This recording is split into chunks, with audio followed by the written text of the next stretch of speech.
Welcome to Masterpiece Theatre. I mean, geeking off the page. Episode 12.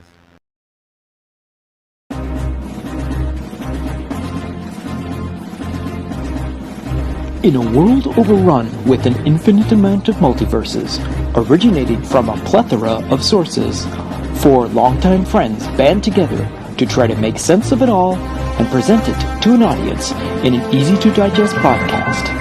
This is Geeking Off the Page.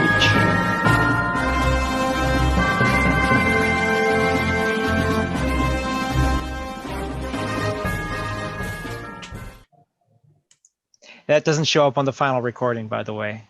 So, unfortunately. Yeah. Okay, so what else we got here? We got Halloween Kills. And I think that's it for trailers. We only got the 3 trailers that we could talk about. Well, I guess... Yeah, there wasn't a whole lot of trailers this week. No. Like, there was the next Suicide Squad one, which was released amazingly by all the different actors on all their own social medias, which was fantastic. Yeah, I got Harley's first, and then I got Jai Courtney's, and then... Yeah, I got Jai Courtney's, and I got Nathan Lane's, which was kind of cool, because Nathan Lane did the whole entire, like, oh, wait, shh. Nathan Lane or Nathan Fillion? Nathan Fillion, that's what I said. Yeah, because I don't think Nathan Lane's in this one. Nathan Lane is not in this movie. However, you never know. Okay, so then we got... Okay, so that is... No, I don't think we need to talk about the grapple hook, which was actually kind of neat. Did you guys see the grapple hook? Business expense! Yeah, it is an expense, yes. Or 2. Yeah. Hey, they're only $30. I'll take one for the whole family. Exactly. Yeah. I'm sure Harrison would love his. I just wish that the claw. I wish the claw actually worked. Like if the fingers were articulated. Yeah, that would be kind of. I'm sure a little bit of engineering and we can make that all work. Yeah. Oh, for sure. sure. Have a 3D printer. You could totally mod that. That's true too. Yeah. Yeah. Same here. I'd like to get my hands on one of those. Of a fully grown man. Well, it would, but there's no way it's reeling you back up. If I can get the snap maker, it has a CNC machine, so I could like machine all the parts out of aluminum at least. Right. So that cheap PVC plastic it's going to print in. Okay, so we've also got one final. Now we got another look at Black Widow again, and this one it's about what's his face. Taskmaster. I actually avoided watching that one because I want to at least some. I mean, they've spoiled it so much with all the trailers they've released so far. It's very much the whole movie. That's a good point. That's a good point. So I was like, I'll hold off on this one. Yeah, I'm holding off the movie, honestly. Yeah, his costume's gonna look like ass anyway. So yeah. All right, so we got now on Google. I think we're caught up, and then we're going into how hot is it today? Naruto Boruto. And it's so hot. That putting kids to bed. Higher French schooling in Ontario. That ends it right there. Quel temps fait-il? So what? So if you guys, when we were talking about, if we're talking about Loki and Kevin Smith or Mark Bernardin brought up anything about Loki, because I didn't get around to listening to it. If they came up with anything interesting. Oh, that was it. Kingdom. That was the other one. Do we want to do Kingdom? Did we all watch Kingdom? The trailer for Kingdom? Which one was that? That was the one that Trevor just released here. The comic related. Yeah. Yeah, the Korean one. Yeah. Okay. I mean, it looks cool, but I didn't really have anything. Yeah, I mean, I haven't seen the actual show series yet, but it's now on my watch list. So when I find the time, but the trailer looked pretty cool. It looked cool. Okay. Yeah. So we'll do Suicide Squad. How about How I Became a Superhero? Yay, nay? I don't have much to say about it. Like, I mean, mention anything you feel like mentioning, but yeah, it looked like it could potentially maybe be good, but you never know until you see it. Yeah. Oh, 10 Rings. Oh, yes. Yeah. Thank you. The trailer. Come on. Wong versus the Abomination. That was the big one. That was like of all the trailers and stuff this week. That's the one. When did Wong become a cage fighter? Is that did it look like the same Tim Roth abomination? It looked really close. Like that last ears were very similar. Yeah. The body was a little different from the film, but we'll have to wait and see. But geez, the Hulk changes every movie too. But the thing is, the Hulk still had evolution scar. We should save this for the podcast, dude. Yeah, we probably should. Or else this will just be an outtake. There you go. Okay, so then outtake. So obviously we're going to talk about Loki for sure before the showdown. But what else would we want to talk about? Has the Bad Batch improved enough for me to want to watch it or not yet? Well, I mean, they did do the thing that everyone thought they were going to do, and the actual Bad Batch themselves figured out who Omega really was. Was I right? Yeah, you were. Lord.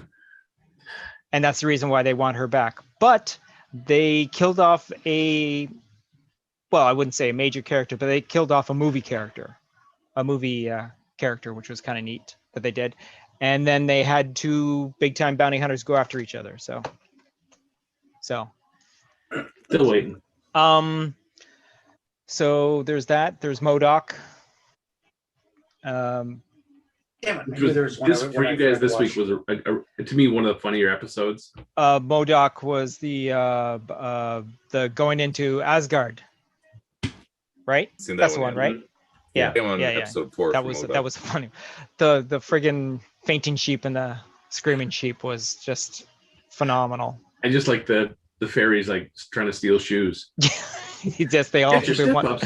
This just deserves a stabbing. What episode was that one? 6. Okay. I think it's 6. I don't know. Did you? It's the one before the Wonder Man episode. Nathan Lane's episode. Billion. I know that time it was on purpose. The last time it was also on purpose. Could you take the Vaseline off your lens?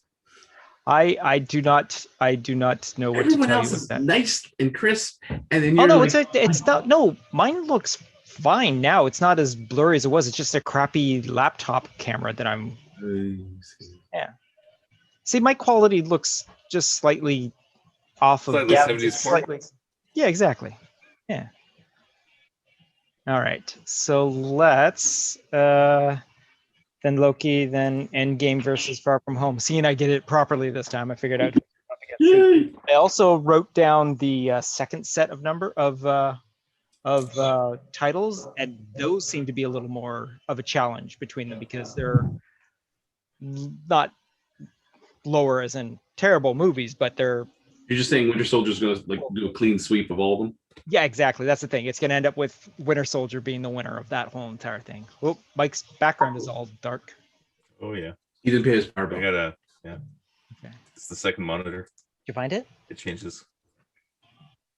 Okay, so all right. So let's go with the introductions, I guess. Might as well. So we're all set? I believe we are. Are we all set? Do we have yays all around? Hey, Gavin, did you get a haircut? I did. You did. There you go. Nice. Looks good. Nice. I cut my hair too, but nobody comments on mine. Just balding. But Mike, you've had that since we've known you, so. Okay, fair enough. All right, you want to take it away, Mr. Michael? All right. Hi guys, I'm Mike Kitchen. Believe it. Hey guys, I'm Trevor, and you're hearing my smooth, dulcet tones because my wife forced me to get a new microphone. I'm Gavin Burbage, and my cat's breath smells like tuna. And I'm Troy, and you're going to need a bigger boat. So we want to welcome everyone to the 12th episode of Geeking Off the Page, which is a gathering of, yep, that's right. You have to use 2 hands still, Trevor, to count this. 3 hands. And a foot. And a foot, yes. 2 hands and a foot, yes. But anyways, our 12th episode, welcome. Hopefully you've been enjoying these so far, because I know we have, and I believe we all have. Yes, is that yeses all around? Keep coming back.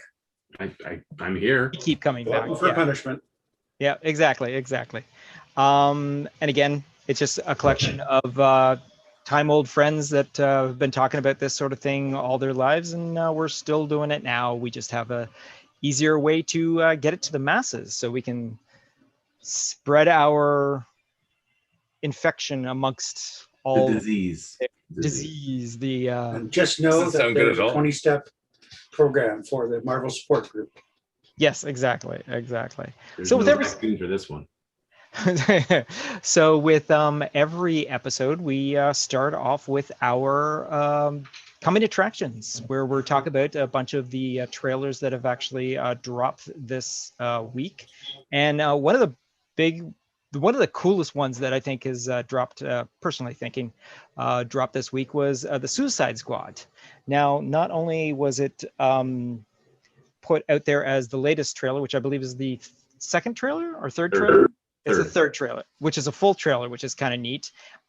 It was actually dropped on several of the actors in the movies, their feeds throughout the multimedias and all that. I know I saw at least 2 or 3 different actors having dropped it and all that, which was kind of neat to see the different platforms with the different actors doing that sort of thing. Who wants to go through the description of what the trailer is sort of like? Anyone? It's cool. It's so cool. I actually, this one kind of made me excited to see the Suicide Squad, mainly because we got to see more about Bloodsport, who is Idris Elba's character. So it was very interesting to finally get to see a little bit more about this character, because up until this point, yes, it had been released that he was going to be replacing Will Smith's character, and then it was a last minute change. We're going to leave Will Smith's characters open. We're going to have a new character who's, he's not new, he's still part of the DC universe originally. But we get to see a little bit more of this character, and especially we get to see his interaction with his daughter and Amanda Waller. Yeah. And how Waller is using his daughter's leverage against him to head the Suicide Squad this time. So it was and the fact that he's holding a pen to her throat and she's telling everyone in the room to stand down, and they're like, we don't want to stand down because this guy's going to kill you. And I have to say, I just forgot her name, the actress playing Waller. Oh my God, is she amazing? That is probably the best casting of the entire Suicide Squad films, 1 and 2, or 1 in the remake. Amanda Waller is the most perfectly cast. Viola Davis. Yeah, that's it. I knew it would start with a V. She is so perfectly cast in that role. Yes, for sure. Whatever DC does going forward with Suicide Squad movies or Justice movies or even Batman movies, anytime Waller needs to be on screen or hear her voice, they need to get her. Put her under like a 10-film contract. Like, she is that good. Because you just believe the fact that she's a bureaucrat with that, she is firmly behind what she's doing. She has no remorse, and she will gladly off each and every one of them to achieve the goal. And she plays that cold bureaucrat so well. So yeah, DC, if you're listening, get her under contract. Yeah, no, I can't remember where I heard it this week. It probably was from Kevin Smith and all that. I would love to see her as a main character in her own movie, like her rising to power. Oh no, it was Mark Bernard from Fat Man Beyond. I believe he was saying last week that he suggested that would be an amazing movie, and I agree with him.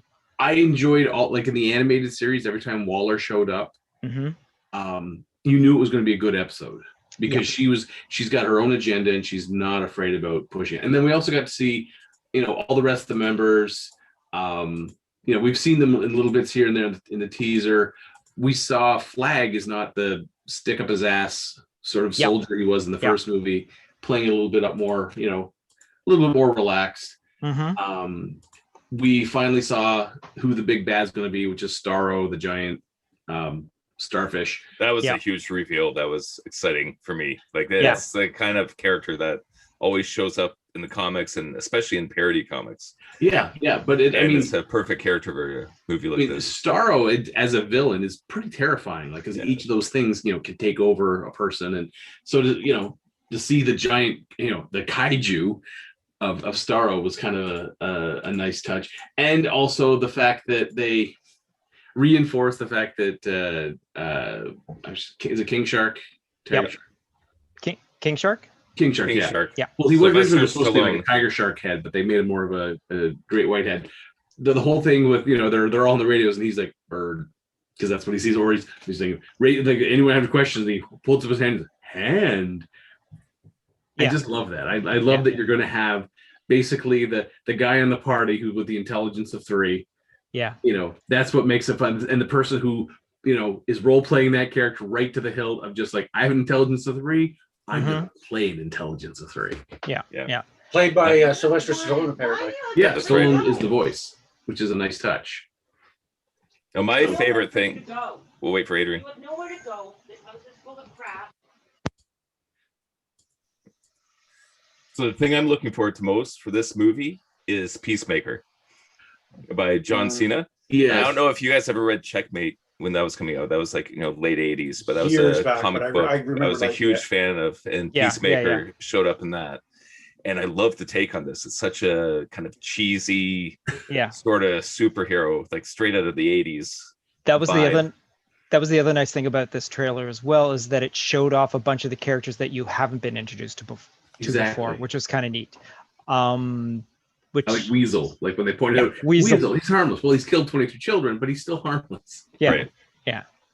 And it's fun that the cast is so big because with the movie title called Suicide Squad, there's going to be hardly any characters left by the end of it. Oh yeah. Well, I mean, that's the whole premise of the Suicide Squad is they're expendable as the mission goes on. So yeah, I expect to see a couple of them buy it in horrific ways. Yeah.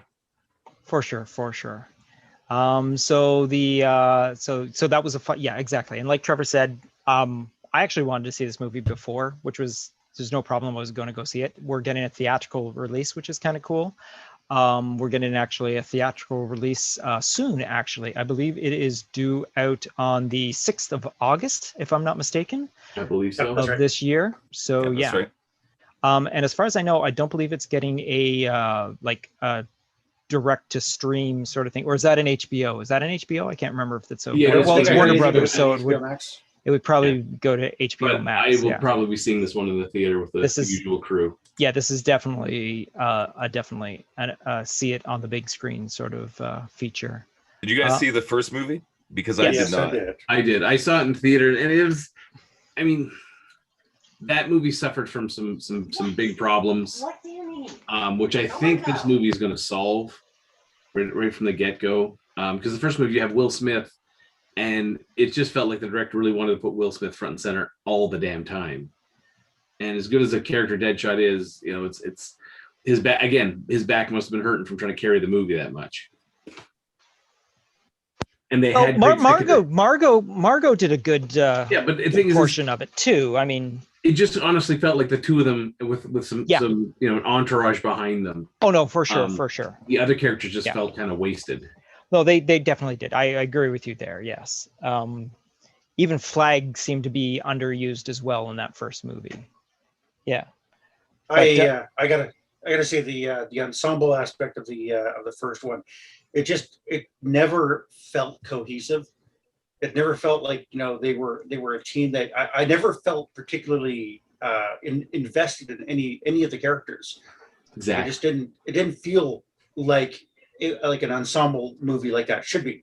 Whereas with James Gunn handling or basically being told, would you like to direct this? Or ask if you'd like to direct this, and he's like, "Yep, I'll do it." Especially after he's proven he can do a team film.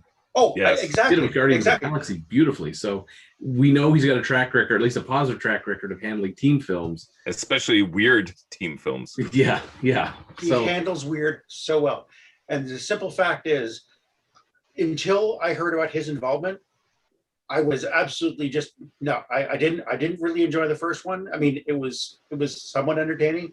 But as soon as I heard he was directing the second one, okay, now I'm interested. Mm-hmm. See the first trailer? Okay, King Shark. He's the guy. He's the comedy relief, R-rated comedy relief. I'm on board with this. He eats a guy. He rips a guy in half. Yeah, no, that was surprising to see in the trailer. Top half, bottom half. We're like right side, left side. Left side. Yeah. Well, also don't forget that this was also at the time that Disney had let James Gunn out of his contract to continue on working in the Marvel universe, and DC snatched him up right away. Yeah. And then thankfully they've come to a consensus, and Disney realized their mistake, and now James Gunn has come back for another Guardians movie. But the fact that James Gunn's his style is perfect for this sort of story that it looks like it's going to be, and I really enjoyed Suicide Squad. This being the Suicide Squad, obviously it's not a reboot; it's just a continuation of the story, and it looks like a much more fun movie to watch, because it looks like, even though all the stuff of the extras and the behind the scenes and the interview stuff, the cast looked like they had an amazingly fun time doing this movie, shooting in Toronto, which was kind of neat to see. Every once in a while there'd be some sort of landmark that you'd recognize. But this movie is shot all in Atlanta, because that's where everything is shot nowadays, just because they had better quarantine sort of setup and all that. So looking forward to this movie. Definitely gonna try and see it like opening day sort of thing, or as early as possible or as soon as possible. So the next thing that we have up on our list is we got to see a little more of the Shang-Chi and the Legend of the Ten Rings trailer. Now, in this one, we got to see the 10 rings. I really like it. I like I know that, going back into the history of Marvel, that the rings are that. They are 10 rings that sit on your fingers and you get all the different powers from. But this looks like a perfect MCU retelling of what is comic book lore. And they look fantastic. The use of them looks so fluid, so I don't know. I mean, the effects, just because obviously we're not seeing this trailer on the big screen, on our phones, on our TVs that we can watch and all that sort of thing. The effects look fantastic for the rings, at least. What do you guys think of this? For me, I like this trailer a lot more than the first one. The first one I was kind of like, not 100% sure, but this one sold me on it. As far as the rings go, I do wish they stuck with the traditional Mandarin rings. And so much of this movie, I'm a little bit biased because I always wanted Mandarin to fight Tony Stark, Iron Man, Robert Downey Jr. I don't think you're the only one, Mike. I think a lot of people wanted to see that. Right. So it's like, it's kind of painful to see all this stuff happen now. Like, I wish this all happened in Iron Man 3, but it didn't. And the movie still looks pretty good. Now, the most excited thing for me in this trailer was Fin Fang Foom in the ocean. Yeah. The moment I saw that made me very happy. And if he's wearing purple underpants, then this movie is going to be a winner for me. I love the trailer. The fact that at the end there's a fighting ring and there's a magician taking on the Abomination. When you look close, it's Wong fighting the Abomination. So it's a nice callback of the characters from Doctor Strange and from the Incredible Hulk film with Norton. And I do like the way that they do the rings as around the forearms as opposed to the fingers, because we don't know where the rings came from. You know, if they used any of the lore of, like, it was a crashed spaceship and that's where the rings were, who knows how big the hands were of the guy who was originally wearing these rings. You know, maybe, each of his fingers are as big as our forearms. That'd be kind of awesome too, because that would also say why they have so much power to them. I like the fact that they kind of link up and they're, used as weapons, as well as, a variety of different other uses. And then you have the whole father-son thing. The father wants the son to be worthy, but at the same time doesn't want him to take his job. But the son at the same time is like, my dad's an ass, I'm going to have to take him out. So again, we're going to have the common Marvel problem of first time you introduce a character, they're fighting a character with the exact same skill set. Yay! Again. Yeah. It's tried and true though. It seems to It's work. tried and true. They've done it at least 12 times now. Yeah. So yeah, I mean, that was the one kind of let down. I agree with Mike. I would have loved to see this Mandarin in Iron Man 3. Yeah. Not AIM, not Killian or any of that, like this Mandarin. Maybe getting revenge because the group that had Tony in the first movie was a part of the 10 Rings. They had the flag. They even mentioned the 10 Rings. It was nice to see the 10 Rings show up in Iron Man 3. Hell, Iron Man 2, get rid of, fighting yet another armored opponent. So yeah. Yeah. Well, I'm hoping to see Trevor Slattery get his comeuppance. See what happened at another Marvel one shot. But yes, yeah. I That'd thoroughly be awesome if they brought that into it. That'd be amazing. I didn't even think of that. That's a fantastic idea, Gavin. Yeah. I think they are going to do something with that because they can't just throw that one shot and say the real Mandarin is very unhappy with you. It's like, okay, you know what? You can't leave that carrot dangling. I agree. Feige, if you're listening, Gavin has an idea. Yeah, Gavin has a great idea. Use my idea. You have my permission to incorporate it in this movie that's going to be released later this year. That's right. And that's coming out in someone else got that information for you there. It is September, yes. Now they have not released the full cast list for the movie. Oh, really? Oh, really? I hadn't noticed that. Yeah, September 3rd. There you go. September 3rd is when it's coming out. So there you go, Feige. There's clearly going to be some surprises. That actually, ooh. All right. The Trevor Slattery thing aside, I really, as like you said, Troy, I really liked how they used the rings. Mm-hmm. I mean, like Mike, I know you love the comic interpretations of things, but you've probably seen the original interpretation of the Mandarin with some very, very racially charged caricaturing, and then the rings themselves looked just like the gaudiest things possible. I don't think that would work well in the cinematic universe kind of environment. So I think the way they've interpreted the rings themselves it actually works really well for the movie. Yeah, they've only released the names of 12 cast members. Oh, that's actually kind of cool. So that seems pretty light for any kind of film. And I mean, you look at both IMDb and a couple others, and there's like, they don't even have like extras. Like usually, if you're a bit player, you're like, ooh, we'll throw my name in there because it's a credit on my resume. But they only have 12 people in IMDb listed. So yeah, there's I mean, we know that Wong's there, but he's not listed in this cast list yet. So I think this is something that's still building. Maybe there'll be a couple of surprises. Maybe Tim Roth. Oh, maybe Tim Roth. Speaking of which, we see that little cage fight little sequence going on. That seems to give us some sort of indication of something that might be happening with a certain character. That Abomination. We do know that Abomination, at least the character, is supposed to be appearing in the She-Hulk series. Yes. Now, whether or not, Tim Roth actually, it is actually Tim Roth is actually. Yeah. That's so cool. That is good. Yeah, well, that's and they good do to say know. it is Wong that's in the cage match. Yeah. Yeah, they have said that it is the actor. Yeah, if Ben Kingsley showed up, that would be kind of nice. Yeah, no, having Ben Kingsley showing up would be especially phenomenal. If he shows up even at the very end or something, like just put him in the movie. Put him in the goddamn movie.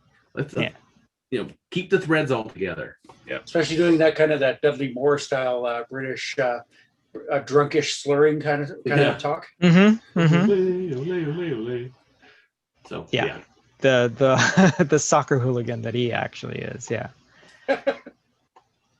All right. So the other trailer that we had drop on us for a wide release is something that I'm not really sure if anyone else in this little gathering here is going to be interested in, but I myself am, and that is going to be Halloween Kills, which if anyone is following the actual storyline for the Halloween movies, this is actually technically the third movie in the series, because the movie that was released just recently with Jamie Lee Curtis returning to the Laurie Strode character, this movie is that movie was the direct sequel to the first movie that was in 1979, and this one is the follow-up movie to this, which basically takes place the very like that night, because it ends the way it ends and it comes out what it is. And well, they show in the trailer the house is on fire, which was how the last movie ended. Yes, exactly. And then you see Michael kind of work his way through the firefighters.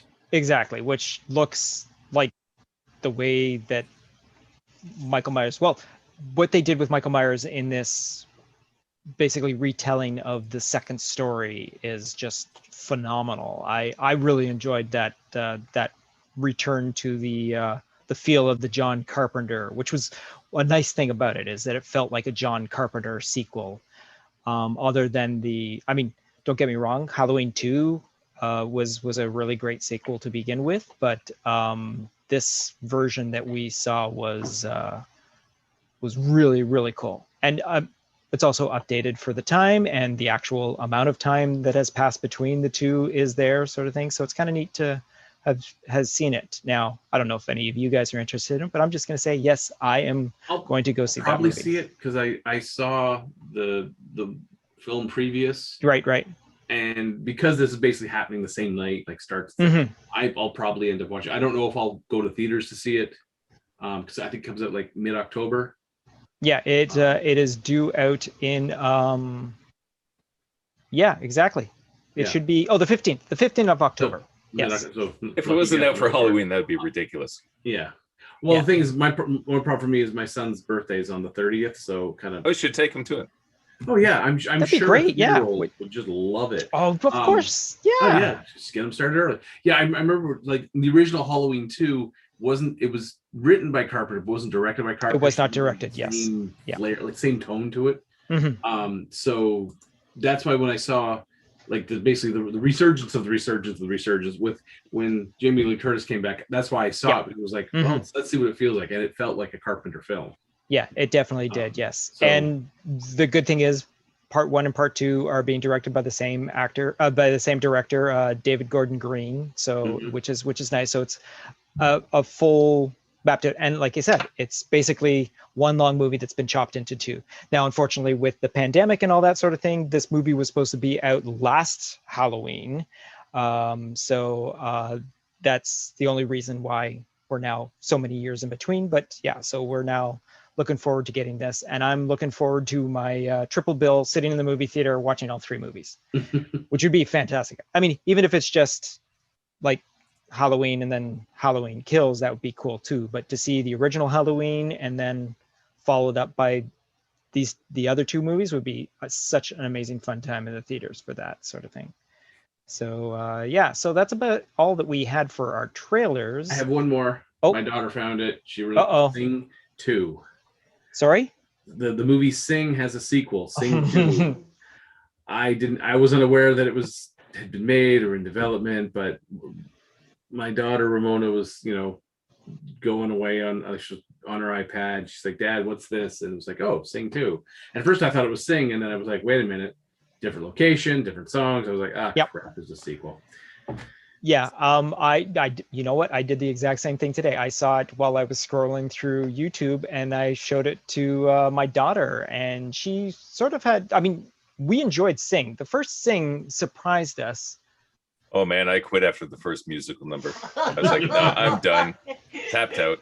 No, actually, there were some quirky little visuals in Sing that I really liked, like the whole Mama Pig. All her Rube Goldberg to make, to get all the kids up and out and fed, and so she could go to me, that was a nice little addition, because someone had to try to figure all that crap out to make it look at least semi believable. So. Yeah, and it was basically it was a good family movie. It was the three of us. We sat down. We weren't expecting anything out of the movie, and we enjoyed ourselves. The music was cool and all that. The animation wasn't so bad either. But yeah. So bad. No. And and so this one, I mean, it looks like it goes way off sort of. It's definitely a totally different sort of storyline, but I don't know. I will watch it when it comes to whatever streaming platform that I currently Probably as have. well, you know, Yeah. the kids, because the kids have already, they want to see it. They want to see the next Hotel Transylvania movie. I mean, they have a whole list. They've started a list of all the films they want to see, and I'm just like, can my eyes roll any harder? But they do. I mean, I'll you know, if I'm not going to watch it with them, Mare will. They'll see them. I'm looking forward this coming week, especially, you know, we've got Loki midweek, and then July 2nd has a bunch of stuff coming out. So yeah, it's going to be a busy week. Yeah, because we got the Tomorrow War starting off, and what was the other one? The girls will be watching Boss Baby 2. You have fun with that one, Trevor. I might mysteriously not stay in the room for that one. Oh, really? Yeah, really. Yeah. Actually, no, that night is a TKD night. I will not be in the house. Mare will get to suffer through that one. Oh, there you go. All right. I will take the sparring shots to the head happily. I'll be like, I'm dropping my guard because they're watching Boss Baby 2. Hit me again. Here's something we started watching. Good Omens. Have you guys watched that? Oh, Yes. fantastic.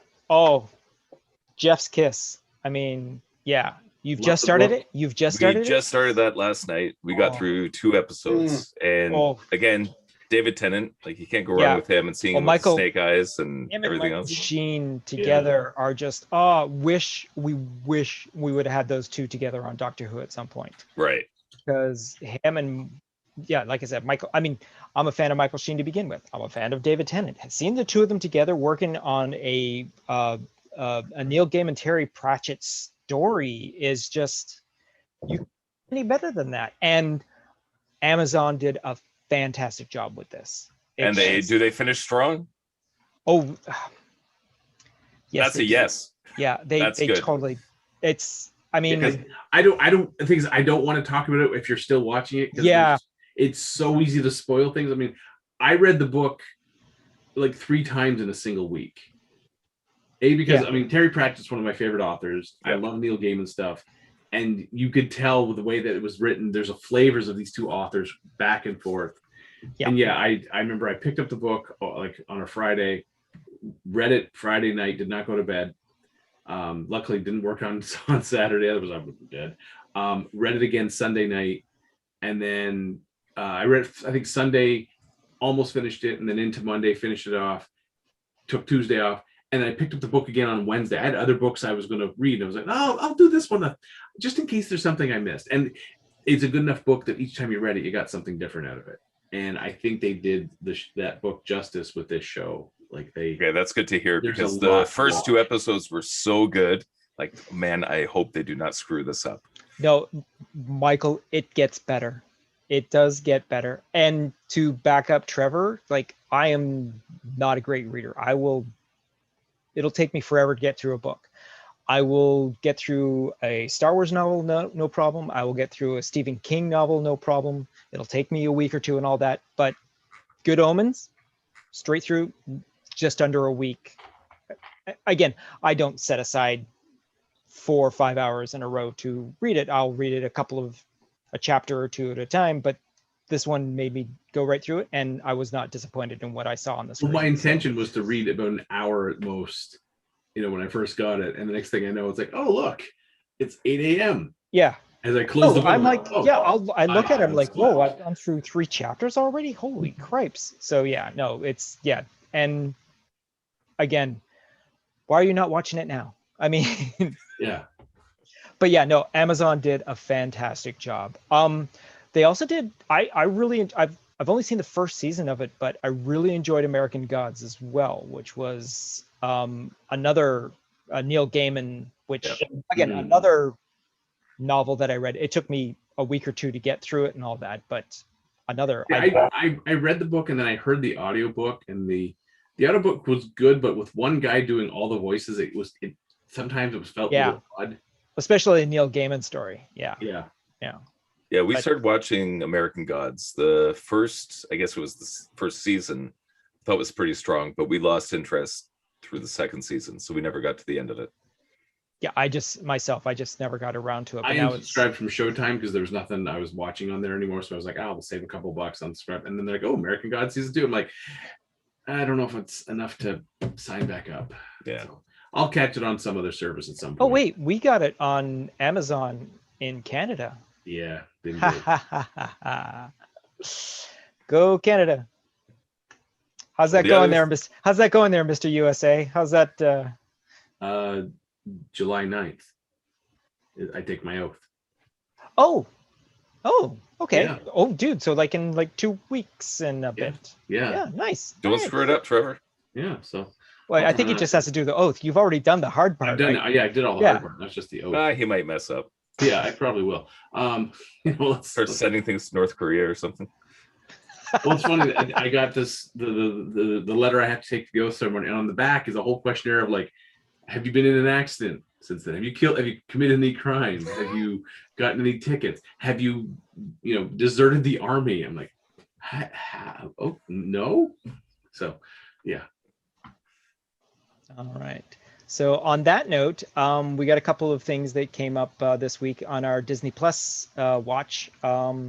We're at Bad Batch, which I can understand why you guys aren't that interested in it. We were revealed Because you haven't told us to start watching it yet, Troy. We're waiting for Yeah. you. Okay, fine. Start watching it. There you go.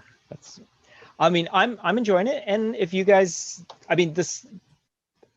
don't understand what the hesitation is. I think I'm watching it week to week. If you guys want to wait until I go, okay, now it was an amazing episode. Well, the problem. The problem I'm having is it's the same story regurgitated every episode. There's something wrong with the ship, so they got to stop someplace, or they need to find a job that just basically it's like they're doing menial jobs to just cover that week's wages to cover enough fuel in the ship's tanks to get them through to Monday of next week. These guys are some of the best of the clone troopers have to offer. They have some of the best skills. These guys should not be struggling that hard with their ship, and B, using those skills to come up with some cash. Well, these guys have found out that they're being hunted by the Empire because they're defunct clones, and the Empire is getting rid of the clones. The only reason they're keeping Crosshairs along is because he's being loyal to hunting down his former mates. The clones are being, like I said, they're being basically done away with because it's cheaper to just recruit someone and train them than having to build. It's just the Kidnap children. Yeah, it's no. That's the guys after these guys that do that. It's like the A-team struggling to pay the bills. That's what it feels like. Yes, it is a very procedural. It does have a very procedural, and you know what? A-team is a good way to. That's what it, like. Second they started getting to the filler episodes, I was like, wow, which one's okay? We know who B.A. Baracus is, and we know which one's Hannibal, but which one's going to be Face and which one's Mad Murdoch? That's what it felt like. Just establishing the different, because it just feels like the writers are like, what should we do this week? Someone call up the episode list of the A-team. Yeah, let's do that episode, and just word replace some names, word replace some locations. The van is now their ship. We're good. To reiterate the fact that it's the thing that we suspected all along is that Omega is a first generation clone. She is pure clone from Jango Fett. She is Omega, and of course we find out Alpha is obviously Boba. Yeah. The fact that Boba is no longer alone is the reason why they made Omega, so that they would have some sort of pure Jango Fett DNA to be able to. Hers would be unchanged because they didn't use the growth accelerator. Exactly. So that's why she's still a child. That's why she's a young child. And in this one, we had Cad Bane go up against Chinook Fang, fighting it out because two different people have hired them to get Omega for two different reasons. So, but then the Bad Batch gets her back, and it's a fun little thing. Here's a question: do you think Omega will show up in Mandalorian?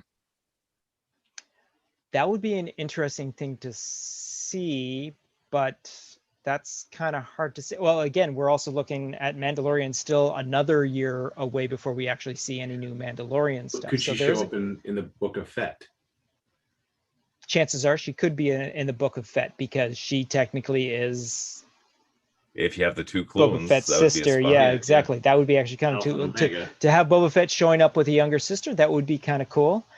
As far as I know, as far as I can think of the storylines, because we're going to have like early Boba Fett story and now Mandalorian storyline times, right? Is that what I'm thinking? That's what I've heard as well, right? Oh, is that right? You guys have heard that? He took over Jabba's palace. Yeah, well, we know that, but I thought it would happen after that, but I didn't hear any stories. I don't know what the official rumors are. I thought I heard something that we were going to have some sort of like flashback storyline telling as well. I don't know. Well, that's kind of cool. It might just be might be something that I heard like a while ago, and someone said, "Hey, this sounds like a good idea." And what would be amazing is if they took the animated Boba Fett from what was it, the holiday special, and recreated that and made it actually cool. That would be amazing. I'm sure there's going to be an episode of him getting out of the Sarlacc. Oh, for sure. Yeah, exactly. Explain how he got out. Yeah. And to reiterate what you just said, Mike, I've actually seen cosplayers that have made that an actual thing. Like even the color as well. The color, the Technicolor animation, it looks fantastic. Oh, if you can find that, put that in the show notes. I will do that. Yes, I will post that. I will post that on one of our social media sort of things. The other small little show that we had was the latest episode. Again, in the US on Hulu, the whole entire series is out there for you to watch all the episodes. Everywhere else in the world, we have to go to Disney Plus and the Star section where we have the latest episode of M.O.D.O.K. And in this particular episode, again, stupidly funny, dumb, fainting and screaming goats. I mean, it's just hilariously written, and it is such a delight to watch. M.O.D.O.K. his son ends up falling into a vortex into a garbage can, which the vortex then goes into Asgard, and where M.O.D.O.K. keeps throwing garbage into all the time. It's just they killed Balder with a paper shredder. The paper shredder, yes, I forgot about the paper shredder, which was a horrific way to start the episode. Actually, that's at the beginning, isn't it? Yeah, that's right. That's how it starts off. As he's addressing his troops, this paper shredder falls on his head and shreds his upper torso, and it just spews all this blood and guts all over his troops. It was just fantastic, and it goes on for longer than it should. It didn't need to be as long as it was, but that was the funny, stupid part about it, is that it does go on a little longer. They did it because they could. Yes. Exactly. They're like, hey, we have no rating. Let's do it. Exactly. Yeah. And well, don't forget Peter Griffin. Yeah, exactly. Yeah, and this one, down for 5 minutes. You know, his son's Lou. Is that his name? Lou. Yeah, Lou. Yeah. Is getting ready for his bar mitzvah. He wants to do a magic act. M.O.D.O.K. thinks magic is stupid. Tosses all his magic stuff through the trash, and his son goes after it. And M.O.D.O.K. goes after his son. Yeah.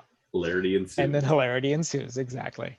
We also, the nice thing is at the end of the episode, we get a little button of the young M.O.D.O.K. who has traveled to the present day, who has captured his synthoid, whatever that robot is. Super Adaptoid. Thank you. So we've gone back to that storyline, and looks like young M.O.D.O.K.'s trying to take over modern day M.O.D.O.K.'s life. So yeah.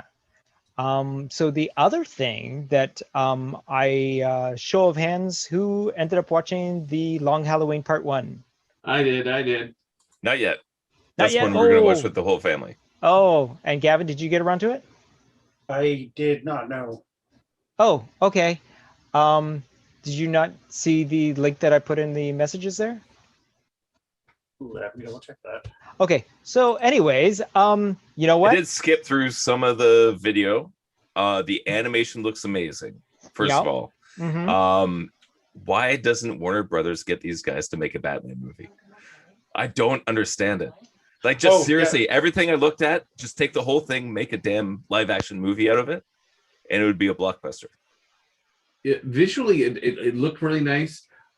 Initially, when I first started seeing the opening sequences, I was like, it looked like they're going more heavier on the illustration and a little less on the animation.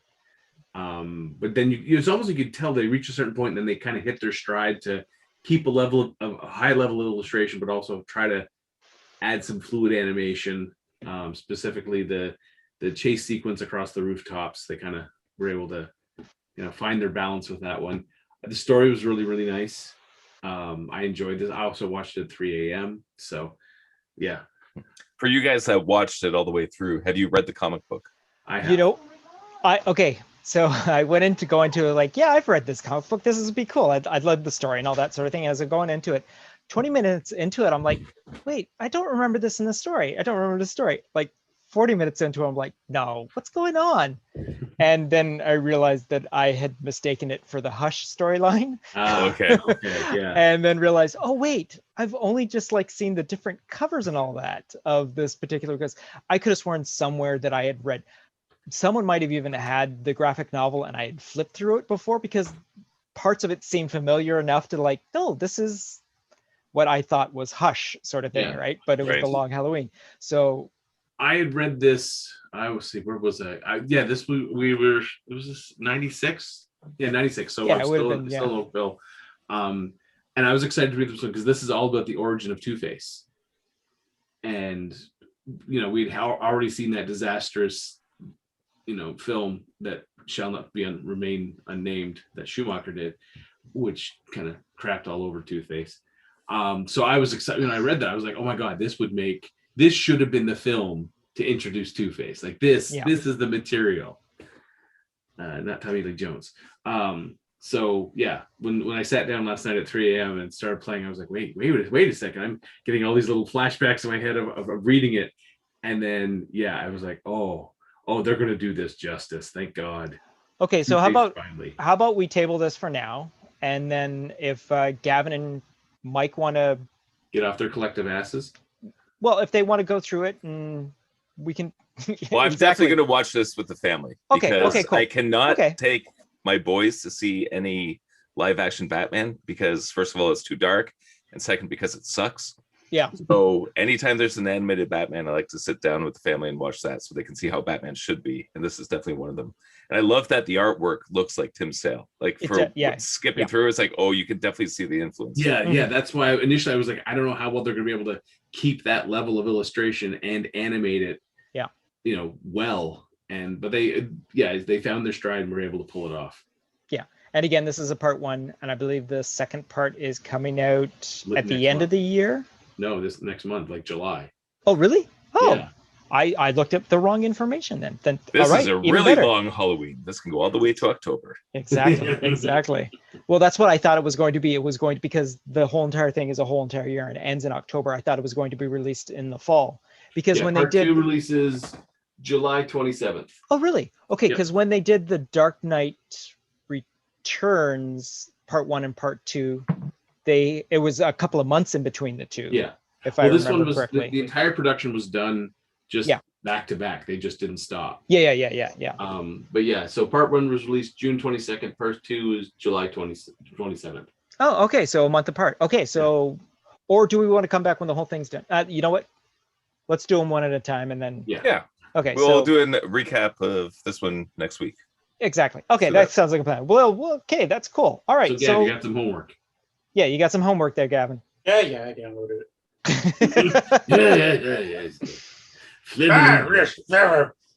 Pies. We make pies. All right. So 50 years old, don't give me goddamn homework. So one of the main reasons why we are all here is because of a little something that happened to everyone collectively on this past Wednesday. And that would be episode 3 of Loki was dropped. The name of the episode is actually the name of the planet that they end up on, and someone else has it in front of them, don't they? Nope. No one has it in front of them. Are we supposed to take notes for this story? Yeah, am I supposed to? I took a lot of notes last time. Someone else takes some guys. Yeah. No. I was just trying to remember the name of the episode. Anyways, we got the next episode of Loki. Yes, there you go.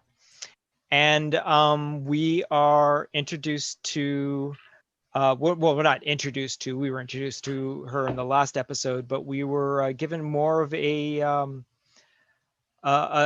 more information about this particular character and how close she is to the Loki that we're following as the main variant character in this series. And well, I really enjoyed this. This is a very talky episode, and I thought it was handled beautifully.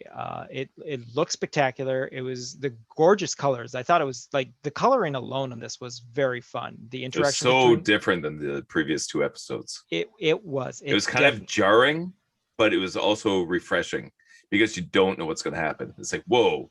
After everything you've seen, first 2 episodes. And this is unlike all of that. So you don't know what to think, right? Yeah, which is a beautiful way to go, especially if you have so little time to tell what should be a big story. Mm-hmm. You might as well keep your audience off. Well, this is the first episode with no TVA oversight. Exactly. Mm-hmm. And running, basically running rogue. Yeah. It was, I take it everyone enjoyed the episode, right? Mm-hmm. Yes. Very much so. Yeah, very much so. Yeah. Unlike Kevin Smith and Mark Bernardin, who were chirping it today. Okay, so I did read that properly. They were not, so they were probably expecting a little more of what they've already seen, is what you're saying. I'm not sure what they were thinking. It's funny because with Fat Man Beyond, oftentimes they praise things that I would shoot down in a second. So it's kind of funny to have a show that I'm 100% behind and see it get chirped. It's like, what? How could you guys not see this? Do you know all the other things you guys like? Okay. So anyways, I thought that was kind of interesting. They thought that they kind of took the story off the rails and thought it was just kind of 2-dimensional, that the characters were doing things that weren't in line with the characters. It's kind of interesting. If you guys want their opinion, go watch their podcast. I think the exact opposite. These characters were acting as they would. I agree. Yeah. I mean, Loki I'm on board with you guys. Very hedonistic. Sure. He's finally up from underneath the thumb of Mobius, and his hedonistic side kind of reemerges. Gets drunk, sings songs. Yeah. There's some awesome callbacks to the original Thor with the smash in the glass. Yes, the special. Yeah. Oh my God, that was fantastic when he did that. Barkeep, another. The idea of, it's like, are you drunk? No, I'm full. Which apparently the Nordics, when they're drunk, they say they're full. Like, it's that kind of attention to detail I thought was brilliant. Yeah. Oh no, totally. Lots of little details are coming out. Just things like in the comics, it's been canon that Loki was effectively gender fluid. He turned into a woman. In the mythology, he turned into a horse. He turned into a horse and birthed the horse, and he did the same thing with the Odin rides that horse, doesn't he? Yes. Yeah. And then, legged horse. When Sylvie and Loki are talking about relationships, and then it was like she does that line. So it's like, is there a specific lady in your life? Lady in life, boy, or a prince? Would there be princesses or princes? And it's Loki himself that says a little bit of both, and then he says, "I suspect the same for you." Yeah. So yeah, it was nice to see the similarities and the differences in the 2 variations of a Loki. Mm-hmm. Yeah. Or Sylvie, Lorfred daughter, if she wants to be called Sylvie instead. Yeah, normally when they do these kind of things in stories, I don't like it. Normally, I don't like when they push the whole gender fluid kind of things into a story. But with Loki, I buy it. Like, this is a trickster that will take it all the way to the level where he will turn himself into a female horse, get pregnant, produce a mare, give it to his father. Yeah. And it's like, hey, I'm committed to this act. Like, that's the ultimate trickster. It's a joke. Exactly. Yeah. So, yeah. This one, and thing is we got to see like our Loki, our 2012 Loki's idea of he just kind of goes forward with, he knows where his goal is, but he has no plan along the way how to get to that goal. And so like when he turns into the officer on the train and tries to bluff his way on, that's him thinking 30 seconds ahead. Whereas Sylvie is thinking, not only she thought her end goal, but she has planned every step along the way. So their 2 styles don't mesh together. So she's used to just mind manipulating and getting her way. And our Loki's used to, dressing up in a costume of some sort and bluffing his way through and hoping for the best. And Well, two it's things also just returned get to all classic stabby. Loki, just the pratfalls and stuff too. Like, they knock on the door, Sylvie gets blasted away, and Loki's like, no, you need a finer touch. And then he gets blasted away. Yep, classic Loki. Yeah, exactly. And to me, that's why I think these characters were doing exactly what they would do in character. Yeah. So I don't know what Smith and company are talking to their ass about, but it just, if you're going to claim, the characters are acting out of character, are you sure? Because this is how these characters act, And two things I noticed in this episode: the amount of time they said enchantment definitely makes me think Enchantress. Like they're setting that up. That seems to be sort of like a subliminal message that they're throwing in. And the second thing I was wondering, do you guys think this episode was real, or could this whole episode be an enchantment? I was totally going to bring that up myself. Yeah.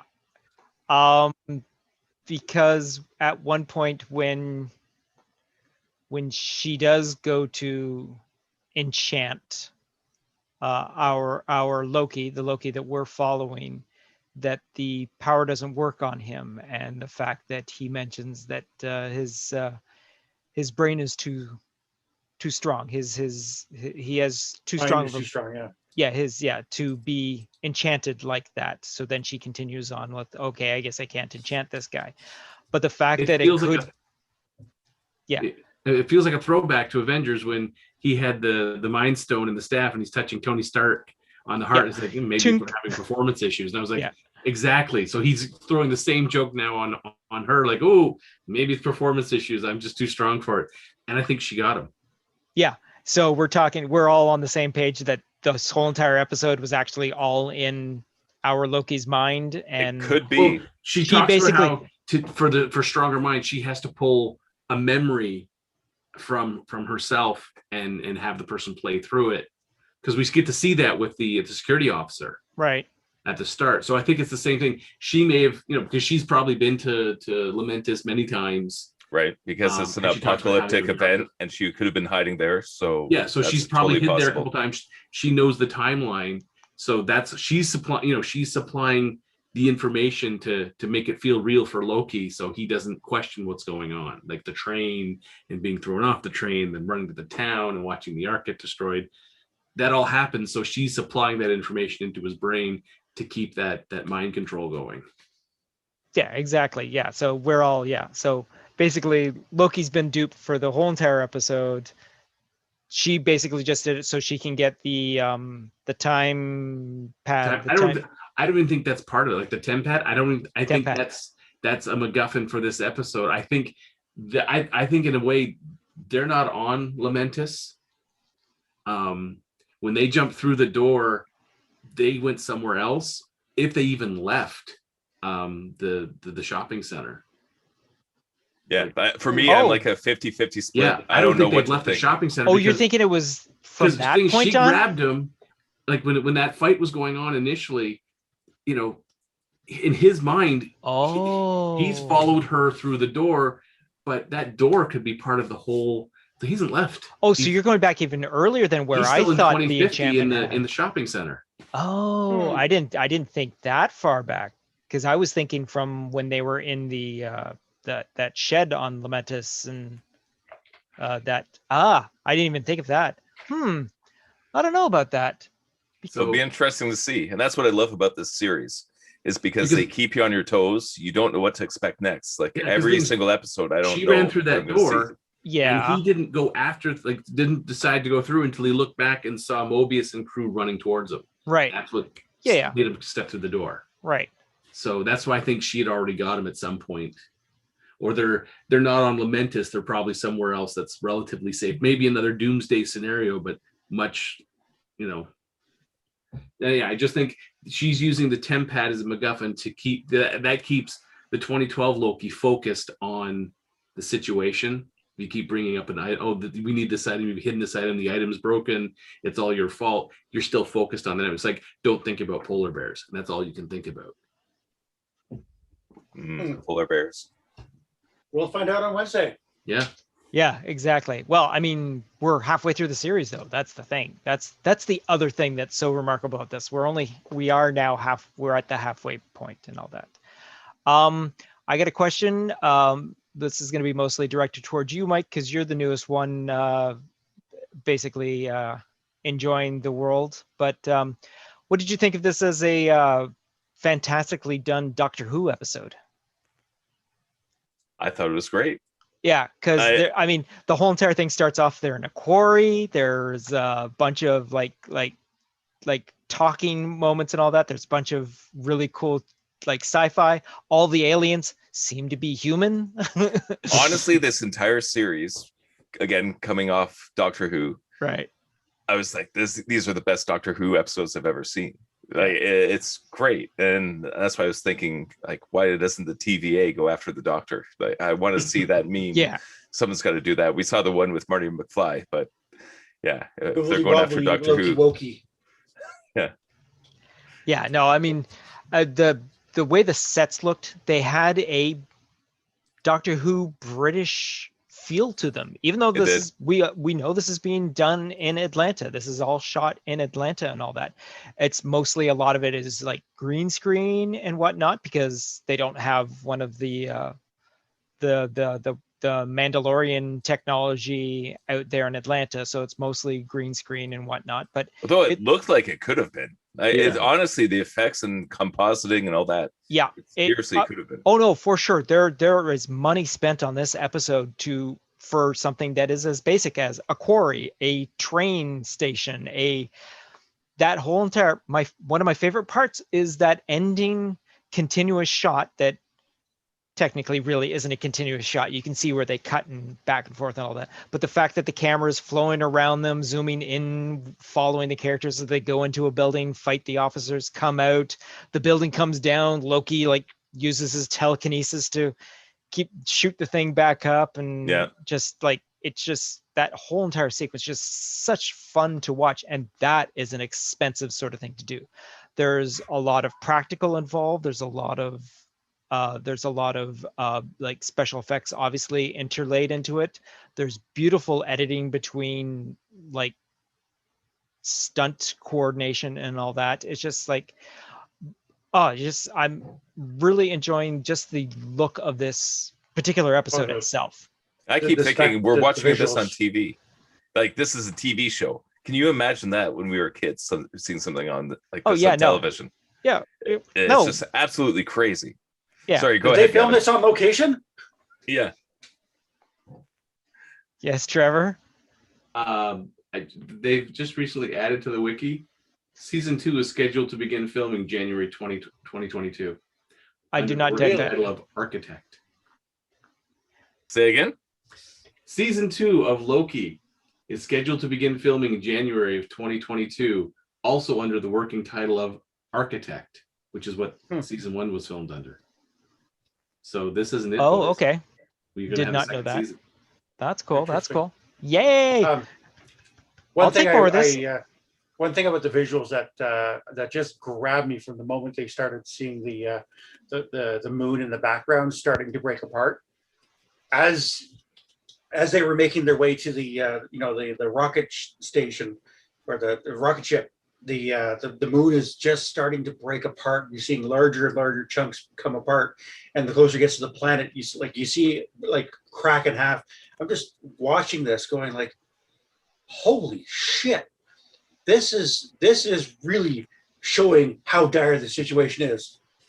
They're about to have a moon fall on them, and it just looked so good. Yeah.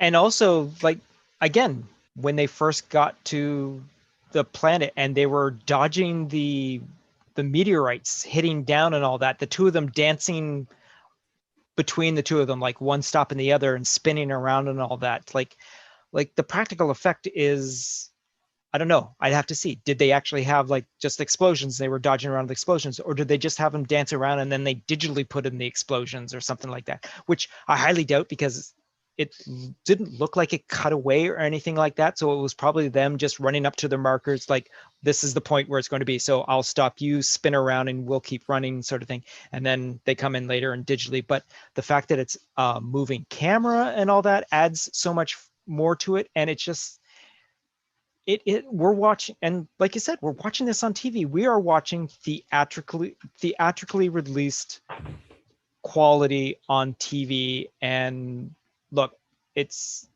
doesn't get, I mean, I'd like to see it get better than this, but right now it can't get any better than this. I don't see it getting any better than what we were watching with this series. WandaVision was a visual fun time. It was fascinating to watch. The subject matter they dealt with was great and all that. Especially the jumping through time. Yeah, the different exactly. eras of the different eras. It was being brought beautifully to life. done. Yeah. And they had the right people involved with it. They had someone that was involved with television all their whole entire life, so they knew what to do and all that sort of thing. So it was cool to see that. Falcon the Winter Soldier was a grounded series. I mean, other than the super soldier sort and of the writing serum, and so good.